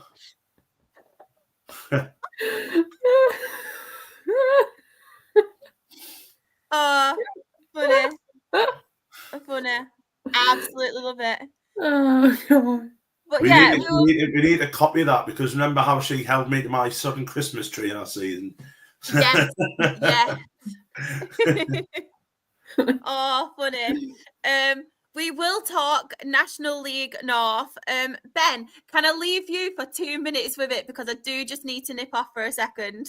Of course. Well, I mean, some big results, I guess, down at both ends of the table, really. I think, to be fair, Radcliffe coming up with a win against maybe the champions-elect Scunthorpe, and that was probably one that Burno and Jono didn't expect. So, I think that pretty much just about keeps them safe now. I think that bottom four is pretty much gone, really. That's currently in there. Russell were, going to be gone. Needham probably going to be gone by the end of Saturday. So, big achievement for Radcliffe after what was a really tough start to the season. And, obviously spending more, to be honest, they had to win that game, I think, on Tuesday night at Curzon Ashton. We've obviously how tight it is in the playoff race, and they've given themselves now a real chance. And, we kept saying week by week that it was, it was slowly progressing. And thought, could they maybe have a little late chance for it potentially? Now with 4 games to go, they're seriously in contention now. And with their goal difference as well, they've got every chance now of, staying in that mix. And I do genuinely think, just with the momentum they've got at the moment, that they will make the playoff places, which again would be a huge achievement for spending more. But yeah, to be fair, there've been some, I'd probably say standard results, I guess, all around the division. To be fair, it is a case of now who's going to hold their nerve. I think at the top, Scunthorpe is just about holding on, but again, Kidderminster Harriers and Brackley, they're coming back to it. It's going to be between the 3 of them now. I think Chester are out the running, to be honest now. But the 3 of them, it's so hard to call. And I couldn't tell you who's going to become the champions of the North, and that sort of, out of that team, or out of those 3. It's quite remarkable, that title race at the moment. But I think I will stick to my guns that still say Scunthorpe will do it. I think they've just got too much about them as a club, and I think they'll be a massive letdown. I think if they don't win the league, I think to be fair, I wouldn't put second or third to win playoffs at the moment, to be fair, because I just think there's going to be too much pressure on them, whoever doesn't win the league. So, I mean, maybe from 4th to 7th, I think I would probably say it might be Chester. I would like to see Chester go up just because, I've got a good relationship with the people down there at the club. So, yeah, it's quite a unique division, to be honest, going into the last 4 games. What do you think, guys? Yeah, definitely. I mean, it's another one of them, isn't it? Like, it's going to be one of them last game of the season and stuff. You know what? I think I know what you're saying about Scunthorpe, like, but I just think this year could be the Brackley one, like the one that finally get up there. And I think they've got to do it. I agree with you, though. I think they've got to do it automatically. If they don't do it automatically, then they'll not get in the playoffs because just the amount of times they've lost in the playoffs, isn't it? It's like 3 years in a row. Yeah, well, Brackley, I think, have got one of the worst playoff records I think I've ever seen, to be honest. I think I've only remember 2 clubs at sort of this level of football have got such an awful record. Obviously, Brackley in the north and Chelmsford City in the south. I think Chelmsford have been involved in playoffs like 8, 9 times. They've been in that division for as long as I can remember, and they have not got promoted or relegated from that division. So, yeah, and I think Brackley is in the same pattern. I think, to be fair, I wouldn't write them off, but because I think Brackley have been one of those, to be fair, have gone on the radar because at one point it didn't even look like they were going to be, top 3. So for them to be in a title race with 4 games to go, they've clearly hit some format of that.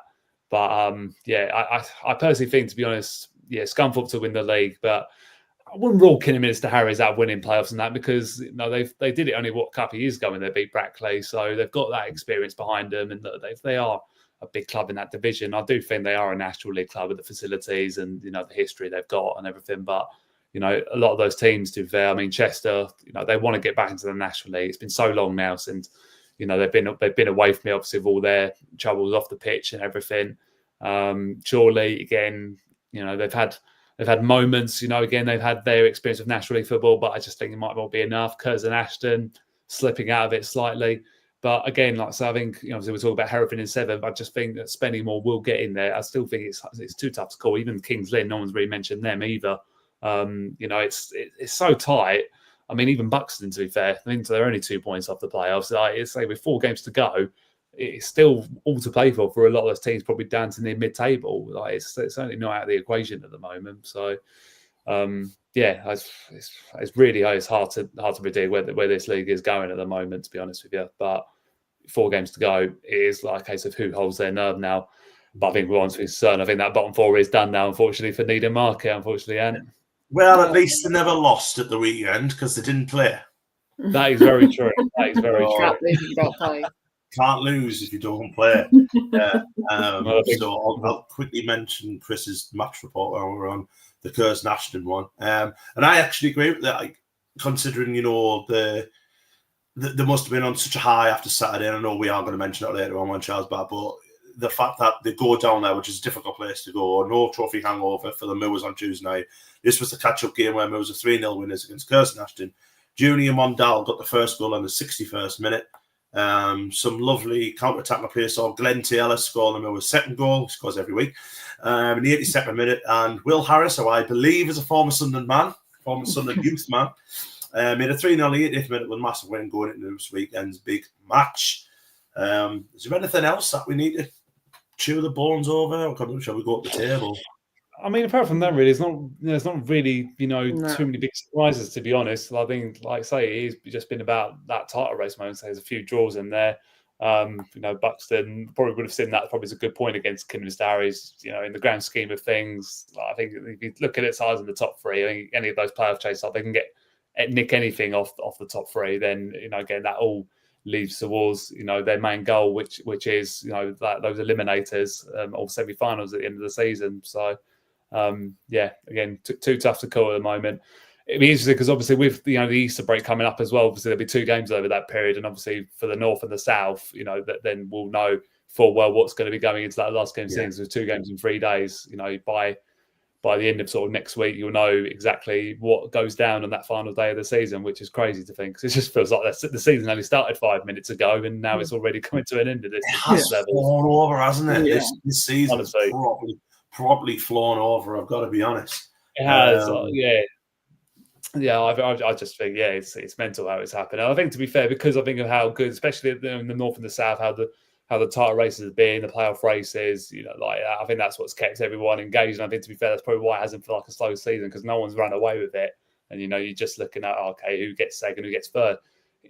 You don't know who's going to be first after Saturday. That's the thing, and it's so hard to call at the moment. Yeah, the leader's back, so that'll do. I'll do a quick calls flash because you missed. Oh, you're joking! 2-2, and Crew 2, Cheltenham 3. What a game that could have been! Should have just watched that. Should have had it on live. It'd have been on the red button. Right, have we done National League now? Yes. Yeah. Yeah. Yeah. So we've got 2 relegated teams now. It is official.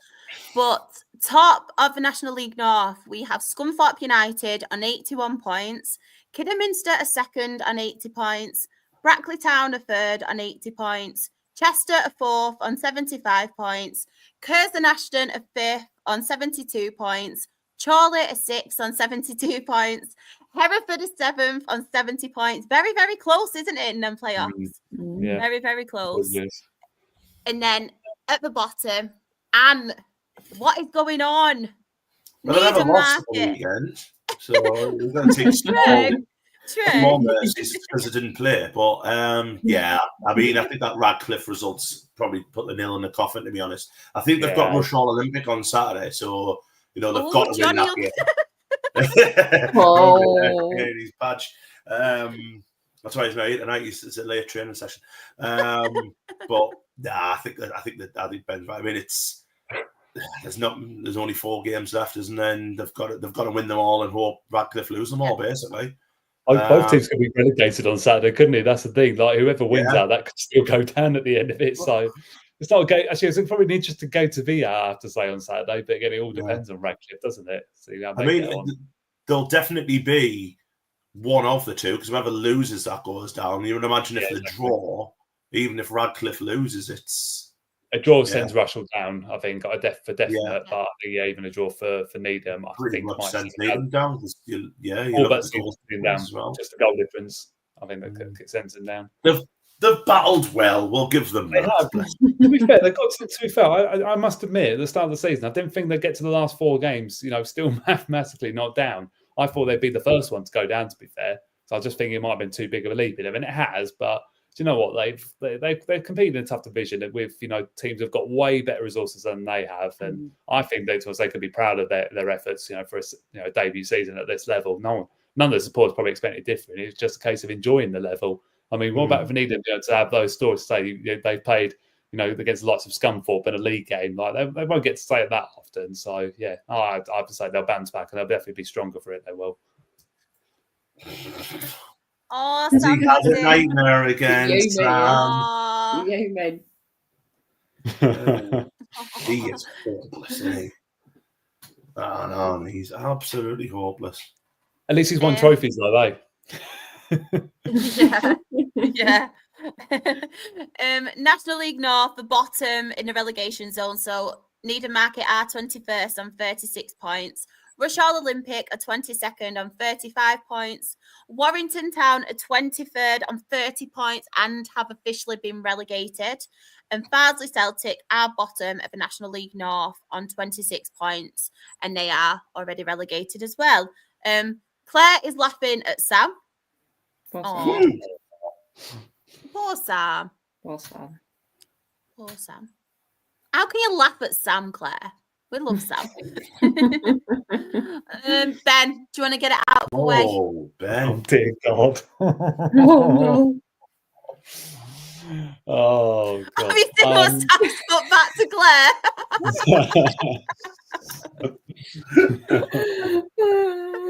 Getting sassy in this chat tonight. And we've not even been sassy us, have we, today? Calm down here, don't they? Oh, we've been salty. Yeah, salty. Oh, God. Top 5 worst away days I think I've ever had, to be perfectly honest. The moment I turned up to the ground, I knew it was going to go wrong, because we turned up and, the players coach we usually have is Bayliss Travel. And I think it was a Bayliss Travel, but we turned up, it was a completely all red coach. I think it was one of the old Liverpool coaches. And I thought, this day ain't going to end well, is it? Just that you just had that feeling about it. And journey was all right. We got there fine, no problem. Again, I had a big feel about it. I think there was a good crowd in there. Western obviously had her game 2 fixture as well, dedicated fixture, which seems to go really well. They had all the flags around and for that. A lot of people getting involved. I think they even had the girls, young girls, flying the flags now as the teams were coming out. It just everything from that moment on, everything just went wrong. When you lose your gaffer to illness, that's a bad start because you miss his presence on the sidelines. You go 1-0 down after 5 minutes, basically just give them a goal. Poor defending from our perspective, and as to put the quotas of everyone else, I'm guessing is already in the chat. We had an absolute Western. We did on the day. Before half time, we go down to 10 men. Jordan Hicks pulls down one of their players, last man, straight red, no question about it for me. And then you suddenly think it's an uphill task, and it was a game we just couldn't lose. I said this like time and time again last week. I would have happily taken a 0-0 there. And then second half, huffed and puffed, not really tested the goalkeeper at all. A lot of set pieces just kept going astray. Quality of our final ball was poor. And then they get a second goal sort of shortly before the end. Sort of deflected effort from Luke Coulson, which I thought we'd done quite well to keep him quiet at times. But, they had the luck on their side of the day. And then they go and nick a third on the break as well. And it hurt.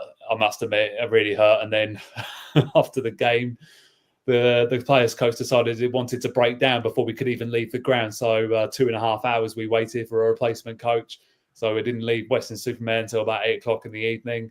And obviously then didn't get home until about midnight. Bearing in mind it's just over a 3-hour journey for us. So everything that could have gone wrong on the day just went wrong. And it's hard to put a finger in it. But look, I think I got to give credit to Western because they were a side that, I knew full well they were going to give it absolutely everything because it was their last chance almost. They couldn't afford to lose any ground on us.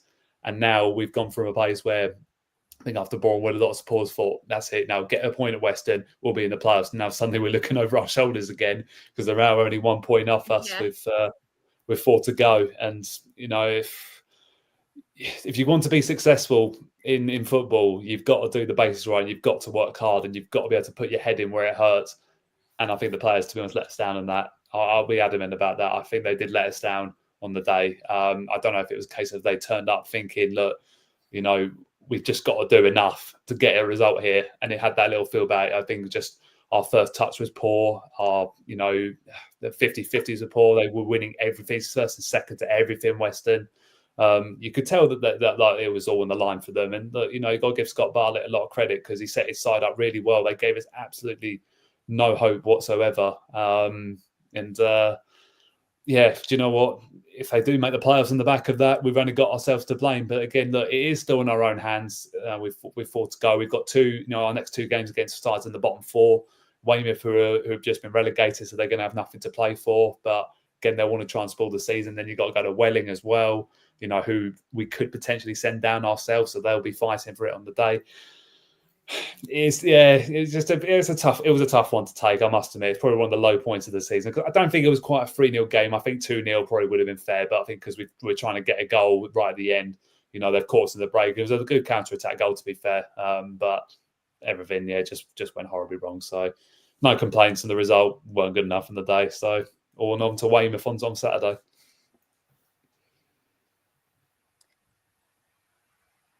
Chris has put Western 8 for 13 points clear of Farnborough 9th. Crazy. We will have a look at the table in a little bit. There's a lot of chat going on between Sam and Claire, and Sean's got in on the act as well. But yeah. I've seen the girls, don't you worry about that. Yeah. And I think I'm really sure I might as well have just stayed at home. At least the weather was nice in Western, I got to say. Bear in mind, when I left my house in that morning, it was freezing cold when I left the house. So I got to Western, I had no jacket on or anything like that because I was freaking bored. I was going to get sunburned. That's funny how it all changed when you go on the coast. Lovely post Western. Any other games you want to talk about on here, Ben? Well, I don't know where 5-0 Bath came from against Hampton because Bath, I speak to them, their media guy, Mark, quite often, and they cannot score goals for their lives.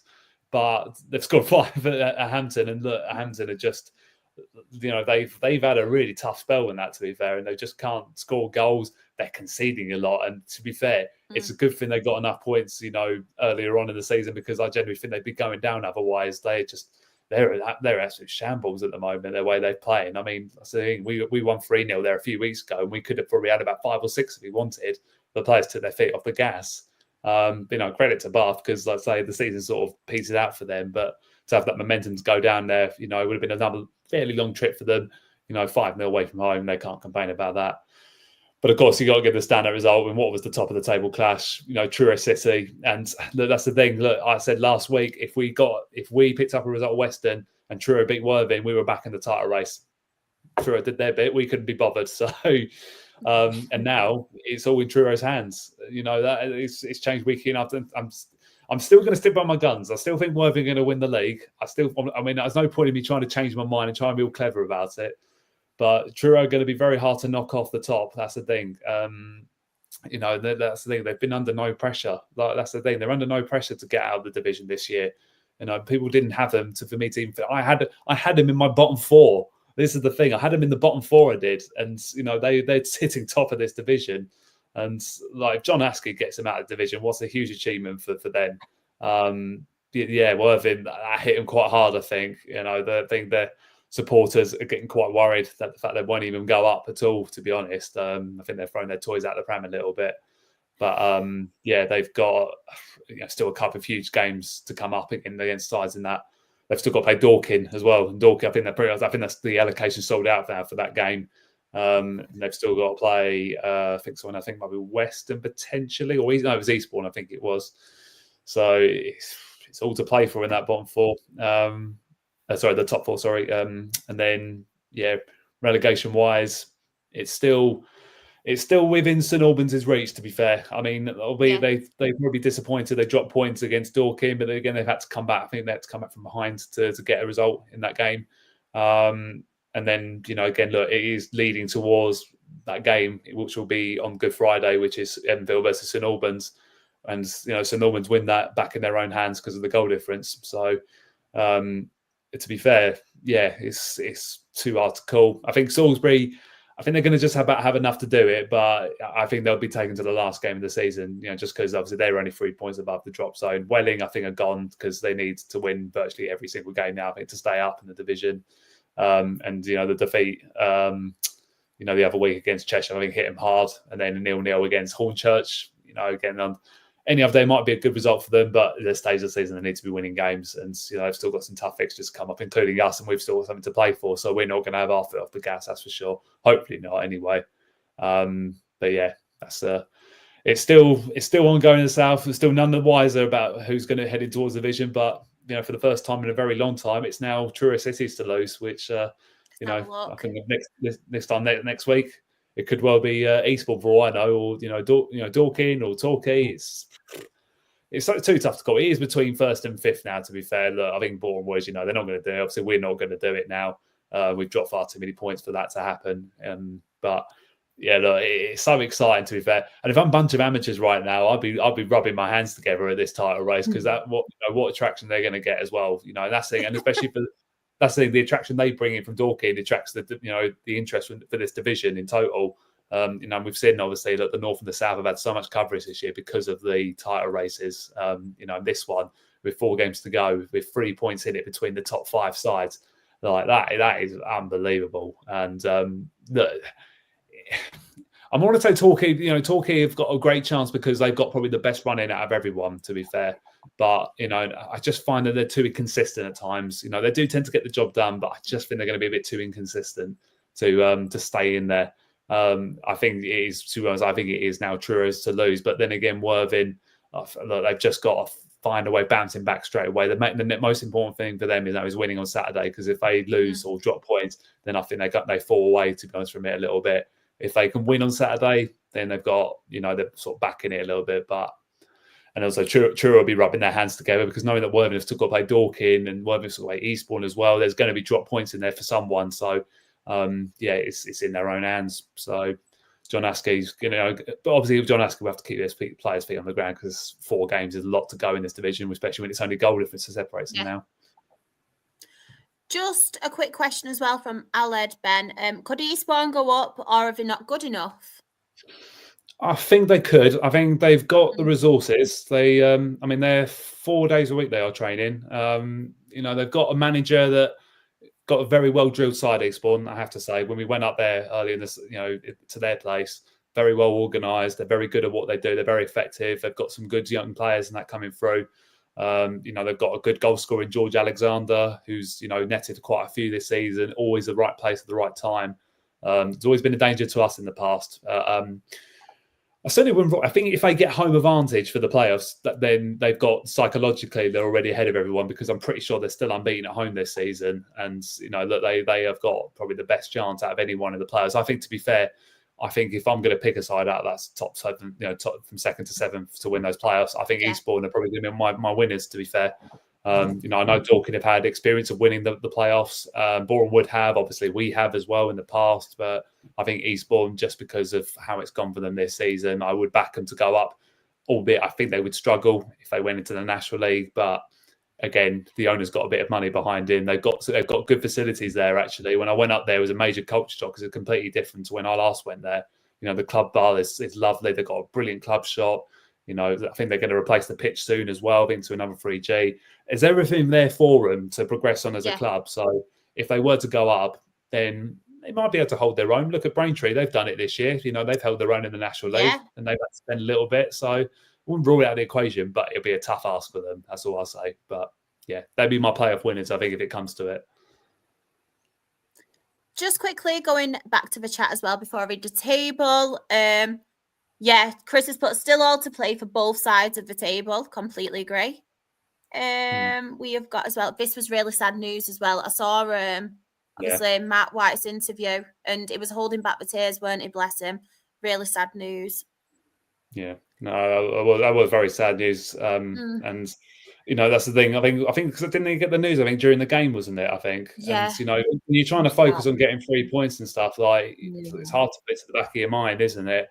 And like I say, Mark White's, you watch his interviews and that, he's not a very emotional person. He's always very relatively calm, poker face and that.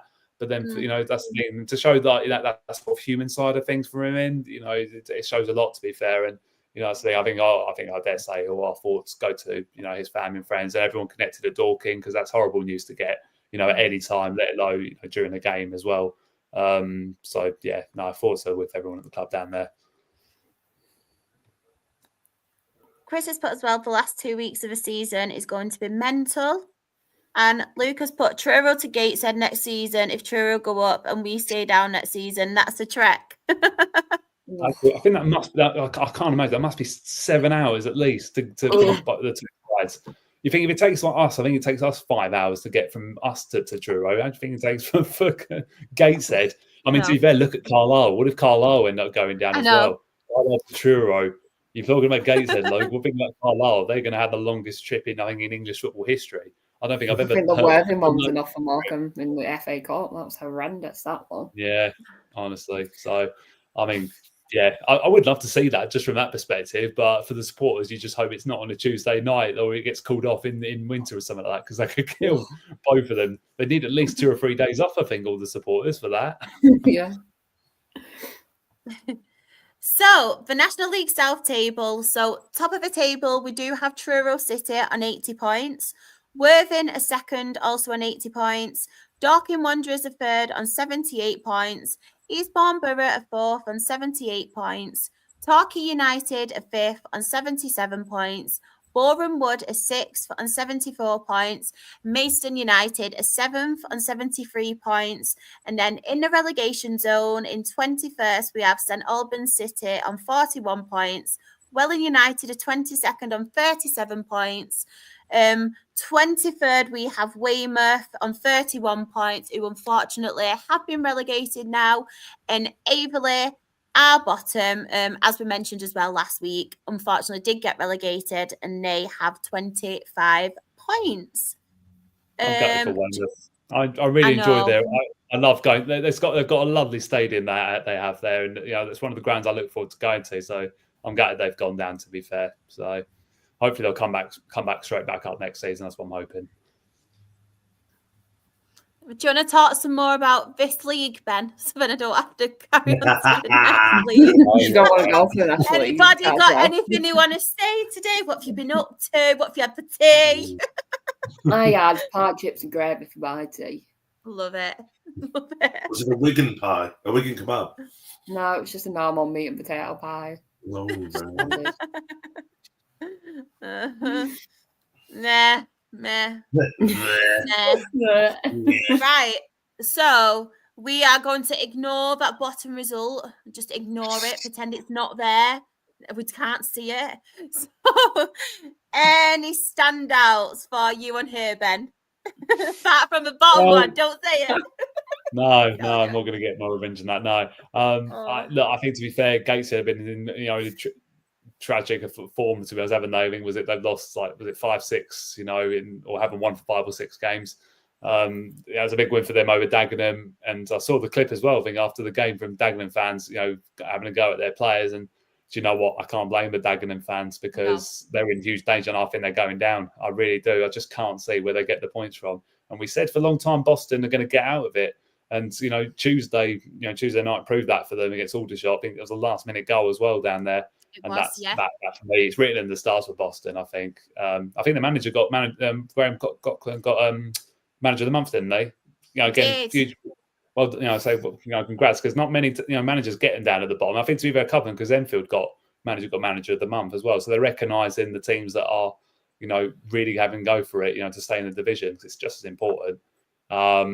But yeah, that's probably my probably the standouts. But then again as well, actually, of course, thinking the obvious one, Braintree beating Barnet as well. They pulled out a couple of good results. They've beaten, the top 2 at home this season there, Braintree. So they beat York City not that long ago. And I think, again, that pretty much also that secures their place in the National League next year, which, again, I said they'll stay up. I know a lot of people said they'll go straight back down, but I knew they would stay up just because they spent a lot of money, they did, albeit they've had to spend a lot of money. But it's paid off for them at the end of the day. They've got another season, I think, in the division to look forward to, because they're over that 50-point mark. So, yeah, well done to them. We still got to play Braintree last game of the season away, and you know what's going to happen? Playoffs will go down to that, and they will beat us, and we won't get playoffs. 100% happening. Is that at their place, is it? Yeah. Oh, dear. Oh, dear. I know. Chris has put as well, Boston have won 7 games out of 11 since the start match. I know, Chris, because we were one of them. We were, but we're not talking Rochdale today. We're not talking about them. Didn't happen. Luke has put Dagenham at home. Absolutely superb performance in the first half. Probably the best in ages, it seems like. And while the second half, we made it really hard on ourselves, but we managed to get a win. He's also put much needed win for us to keep us somehow still in the playoffs, as we have been on a poor run of form lately. Our first win in about 2 months at home. We've got a tough 2 games ahead. We have Forest Green away on Saturday on Dazed. Still call it Dazed in a late kickoff. And then York at home on Good Friday. And by the way, Braintree have been superb when trying to get results of big teams this season. I completely agree with that. Green Acres has put poor week for the teams near the top, apart from Gateshead, and a point for Halifax, plus a win for York. It wasn't that bad of a week. I know. Gateshead did need that result badly. Any games I want to talk about? Do you know what? I'm going to talk about every single game. Single game. They're doing well again, aren't they? I was just about to say, and look at them in the table now. Look how close they are. Yeah, it's not beyond the realms of possibility, isn't it? Not when all the rest of the teams in the playoffs are shite. You've still got a game in hand, don't worry, you'll be all right. Not talking Rochdale. Rochdale do not exist on this podcast right now. I'm not having a rant. Because I know I will go on forever, so I'm not doing it. brilliant result, obviously, on Tuesday for Woking. I mean, Oldham were in the lead as well. Oldham were in the league, and then really good to come back from them. Wealdstone as well at home to Forest Green is a massive, massive result. Maidenhead against Tamworth. Tamworth have been really on the up, haven't they? They've been playing really, really well. So massive. They needed to win that. They needed to win that desperately as well, Maidenhead, because I think that was their last chance. Almost, it's just about kept them in the fight. It has. I think if they'd lost that, I would have probably said they're definitely down, but they've just about kept themselves in it. Have to talk, Dale. Right. There's not really much to say, to be honest, about the game on Tuesday. It's just a story of our season so far. We have so much possession. We have so many chances. We just can't score the chances. And then sucker punch at the end.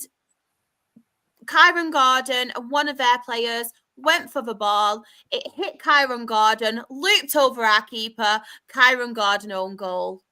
Right near the end of obviously the second half. It just sums up at the minute what we're going through. We've got a lot of injuries, as I've mentioned. We've now got other people who are now injured. Liam Hogan went off injured in that game as well. Not what we need. And it's just really taking its toll on us, this Tuesday, Saturday game for the last couple of months. But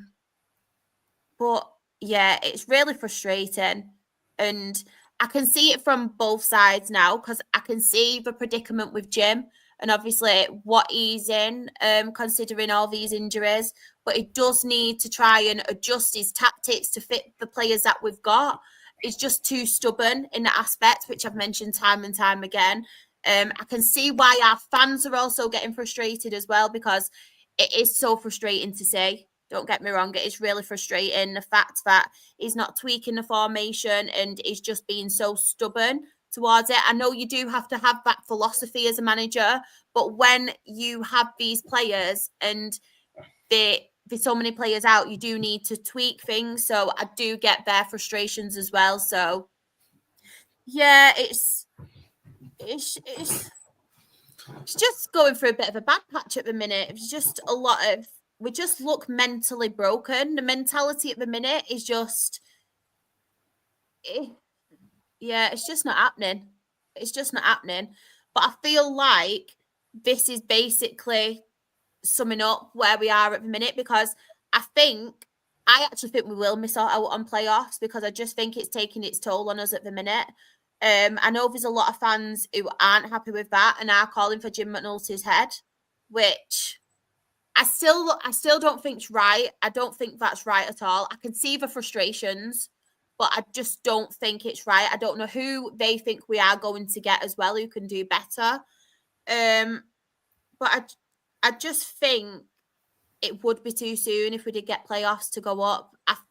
A lot of these teams now, if you look at the ones who have been here, who were in this position, let's quickly look at the table.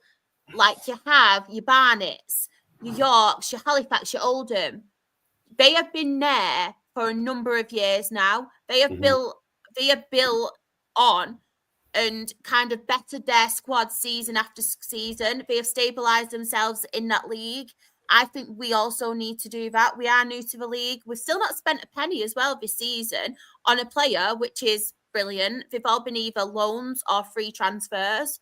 What I do think we do need to do is kind of buy our own players next season, though, and we need a budget, because as much as loans are brilliant to adapt a player, I just feel like with loans, it's like be with you for so long, and then obviously if you do go back, and then you're back to square one as well, especially the goalkeeper situation. That is massive with us. We need a goalkeeper, like our own goalkeeper. But yeah, it's annoying, because obviously we did have all them games in hand. We haven't utilised on that. So we're still 7th though, so I don't want to get too like. Who have you got the weekend then? Eastleigh. Where are they? At home. You'll beat them. You'll be all right. At least I'll get my pie. Pie is all that matters. At least I'll get my pie. I will. When's this podcast ending at 11:30? Not sure about Dale. Yeah, exactly. I thought I was rather good then, to be fair. I got everything out in the open. Lucas put Maidenhead have been riding their luck through past seasons. There's going to be a season when they do eventually go down. Mm-hmm. I think it'll be this season. Yeah. I think it'll be this season. Green Eggs has put, we have had 3 loan keepers this season. We have 2 of our own, but they get used in the league. Honestly, it's so frustrating. We have had Luke McNicholas, Dave Robson, obviously Sam Waller, and then Sam Waller's injured, and now we've got Killian Barrett. None of them are our own keepers. None of them. So you can see my frustration. All the best against Eastleigh. Thank you. But yeah, National League table. So top of the table, we have Barnet, who have been promoted. They are in yellow on 91 points. York City are second on 83 points. Forest Green Rovers are third on 75 points. Oldham Athletic are fourth on 66 points. FC Halifax Town are fifth on 64 points. Gateshead are sixth on 63 points. Rochdale are 7th on 61 points. And then in the relegation zone, we have Dagenham and Redbridge, who are 21st on 43 points. Maidenhead United are 22nd on 41 points.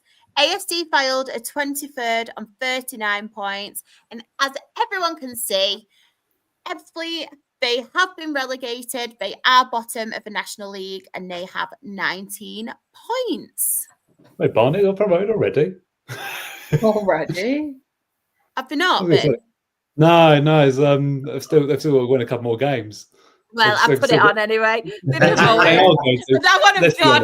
They are going to. Promoted already. Made the acceptances. You're in the National League, boys, so you do what you want. Exactly. Luke's getting rid of us already. All right, Great show, everyone. Good luck to everyone on Saturday. I'm off to my first County Cup final on Tuesday night at the Stadium of Light. Promoting the one. I won't even man it up there. Can we go up instead of down? I know. Next week, Jen, I'll put you above relegation. I'll put you mid-table. Yeah, that'll do. Not yet. Whoops. We thought, well, I promoted them. I'm sick of them already. I'm jealous of them. I want them gone. But yeah, football. Football talk. It has ended. I'm only joking. Chris, send in your match report. I'm only joking. We will quickly cover the FA Trophy. I'm not gonna be that mean, as much as it was really, really depressing. Send in your match report. On the Aldershot game though, Aldershot, they were obviously the semi-finals. Aldershot versus Woking. Aldershot did win 2-1. Walker scored for Woking in the 55th minute, but then Aldershot came back. Henry scored the equaliser in the 75th, and then in 19+3, we had Jack Barham. He scored a winner. Jack Barham. Yay! My guy. Yay! Do I have to? You don't have to type in your match. I thought you'd want to. Not going to one bit, all right, we're going there. See how Don't worry. I just thought you'd want to, but I'm happy to not talk about it. Woking had the red card appeal. 1 too little, too late. As we say, that's a JoJo song. What a classic song. Me and Dan sang it last week. That's a shit red card to give as well. It was nowhere a red card. I know. Feel sorry for them, to be fair. I don't want to depress you. I'm already depressed. Send it. Just send it through. Just make sure it's not a long one. It's a really long one. I don't think you should. Yeah. You're on a time limit now. Just to put it out there, though, didn't we talk about Glenn Taylor for so long, and he's the one that got the equaliser one day? Yeah. Yeah. Oh, you just knew it would happen, though, wouldn't you? You just knew it. I said, didn't I? You Do you did. know You what, called though? us in there. On every podcast, though, like before that, I kept saying, I'm not confident. I am not confident because I knew full well it would happen. And what frustrated me the most was the 3 games that we had. We beat Aldershot. We absolutely battered them. Woking, obviously, we should have won. It was also in the semi-final. And then I thought, oh, yeah, we'll end up getting beat now to Spennymoor. We did. I wrote it. But Chris has put, Rochdale, what an absolute crazy game. Second half where everything went crazy. Devante Rodney scored on the 48th minute. Then Moores equalised through Finlay Shrimpton, 51st minute. Then Dale got a penalty with Aidan Barlow scoring in the 55th minute, but on the 5th minute of injury time. Yeah, this is my life. Moores got the equaliser. Yeah. Oh, honestly. No, was there no extra time or was it just directly? Just go straight to penalties. Yeah. And do you know what upset me the most? Taran Alarakia, who I've been I stuck up for on this podcast because he's had so much grief of our fans. He was the one who missed a penalty and he was absolutely good. It's never nice for anyone to miss a penalty. But yeah, he did. And you know how much I've been bigging him up and sticking up for him on this podcast. But yeah, it was saved. And then yeah. You know, I saw that's the thing. As soon as I saw the equaliser go in, I saw because obviously your fans looked like they were about to run on the pitch and you just sit their heads to their hands. I just felt so bad when I saw that. I was just like, oh god, that's literally the worst way to lose a football game. But a semi-final, it's just. I think I can tell the emotions either, weren't they? What's that? Sorry, Anne. How would you have gone on the pitch had you won? Probably. I'm on the pitch. You're better than that. These moments don't come around for us. Yeah. It was honestly, it was so frustrating, but it was me and my sister, as it got to there, and before obviously they scored the equaliser, we missed so many chances, what we should have scored. Cairo missed a chance. Leon Ayinde came on and he had a curler, what just went wide as well. He missed that chance, and me and my sister Amy looked at each other and we were like, there's going to be a sucker punch now. And then obviously 6 minutes injury time. I don't know where 6 minutes injury time came from. Genuinely don't know where it came from. And then obviously the sucker punch came, and I actually put in our group chat, didn't we? I was like, I'm not confident because Ian Henderson got substituted. Devante Rodney came off because he had cramp not long before obviously injury time. And they're 2 of our penalty takers. So already I was like, we're not going to win this. I'm not very confident. And obviously, new keeper, Killian Barrett. If Sam Waller was in there, he saved a couple of penalties for us this season already. So I would have been a little bit more confident. But on penalties, you just can't call it at all, can you? 50-50, isn't it? Exactly. Yeah. But we deserved it at the end of the day, to be honest, because we didn't put our chances away. And our fans were too cocky about this tie. I'm not going to sit here and say oh, I wasn't, because I wasn't. I said, do not underestimate Spennymoor. They are in the semi-final for a reason. They are doing well in the league below. So do not underestimate them. And as they've proven as well, they took the chance and they scored the penalties, and fair play to them. Fair play. Who do you think's favourite for the final then? Obviously, because Spenny beaten, because you were the highest ranked team. I fancy you would say Spenny's the favourite, wouldn't you? They've got the momentum with them. But then again, Aldershot are pretty much safe now. I mean, Spennymoor are still going to have one mind on promotion, aren't they? So I think, Aldershot, that might work in Aldershot's favour. But again, and also Spennymoor have had the experience of winning at Wembley as well, because I remember they played Tunbridge Wells in the FA Vars years ago, and they won 2-1. So, I'm sure Chris was there that day. So, I'm sure they've got all that behind them. But Aldershot, for them to go to Wembley, that's the thing. They'll take a good amount of support there. I think there was 7,000 at their semi-final against Woking. So they'll take a good amount down there. They will. So, yeah. I mean, obviously, I'm always going to root for the underdog normally. It would be nice to see Spennymoor do it. But again, if Aldershot win, I've got no problem with that because, my mate Jack Barham, I would love to see him walk up those steps of Wembley to pick up a winner's medal. He would deserve it, especially after getting that last-minute winner on Saturday. So, best team win in that final. That's all I say. Hopefully, it's just a good final. Shah won't be watching it. Never mind.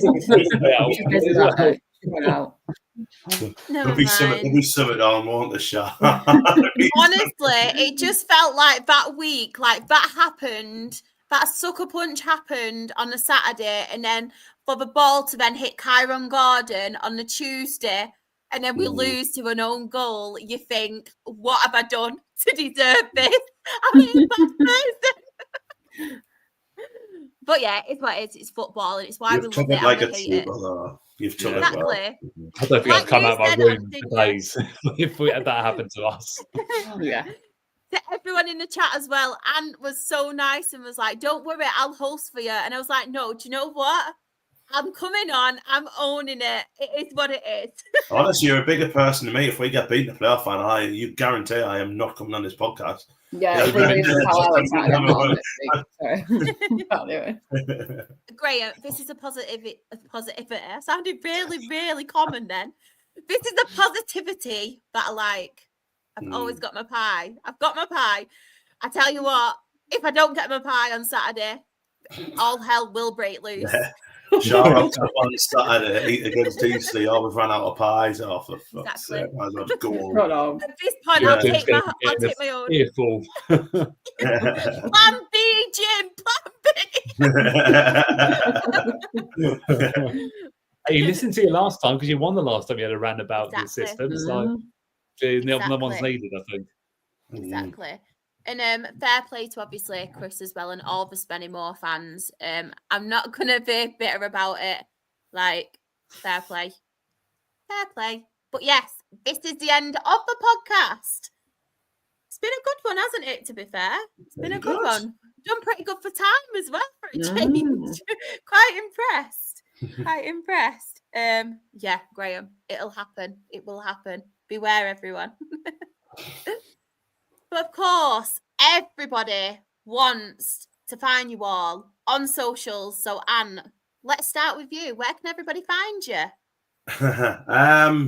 Ann_Watson on Twitter and on Blue Sky, which is lovely. It's like Twitter without twits, to be honest. And it's nice and peaceful. Yeah, it's lovely. And if you want to be bored by Sunderland women at the minute because we're not playing, we are at Howear Pod on Twitter and on Blue Sky as well. Make sure you give them all a follow. Please. Do it. Do it now. Right now. Now. Jen, where can everybody find you? So it's Jen Hunt _ on Twitter, Instagram, TikTok, Blue Sky, everywhere. Hopefully we beat Carlisle. Or if we don't, I won't be here next week. Just saying. Okay. We're striking. We're all You're all going on strike next week. We're all going on strike. Sam, sorry, but we're doing it. Let's hope we win. Men in Birmingham, am I? Yeah. Not be on for a month. Just be Ben and Claire.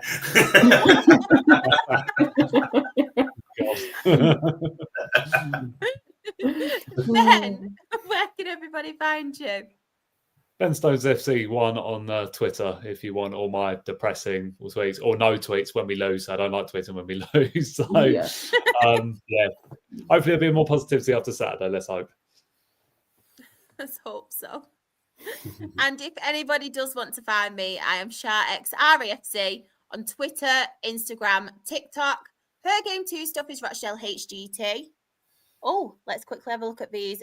Chris has put, please take care, everyone. Have a lovely weekend. Love you all so much. Oh, thank you. We love you too. Graham has put, mentioned this last night, but Karen Hills, Charlton women's manager, gave me a follow on Twitter yesterday. I don't have much to claim, but this is a win. Oh, love that, Graham. Love that for you. But obviously, the more important socials, like we've said ours, but this is the one you all have to follow. We are the Absolute Football Podcast. As I say every week, we are milking it. we are the best new content creator. We did win that at the Football Content Awards, and I will forever tell everyone that because I'm proud. I'm proud.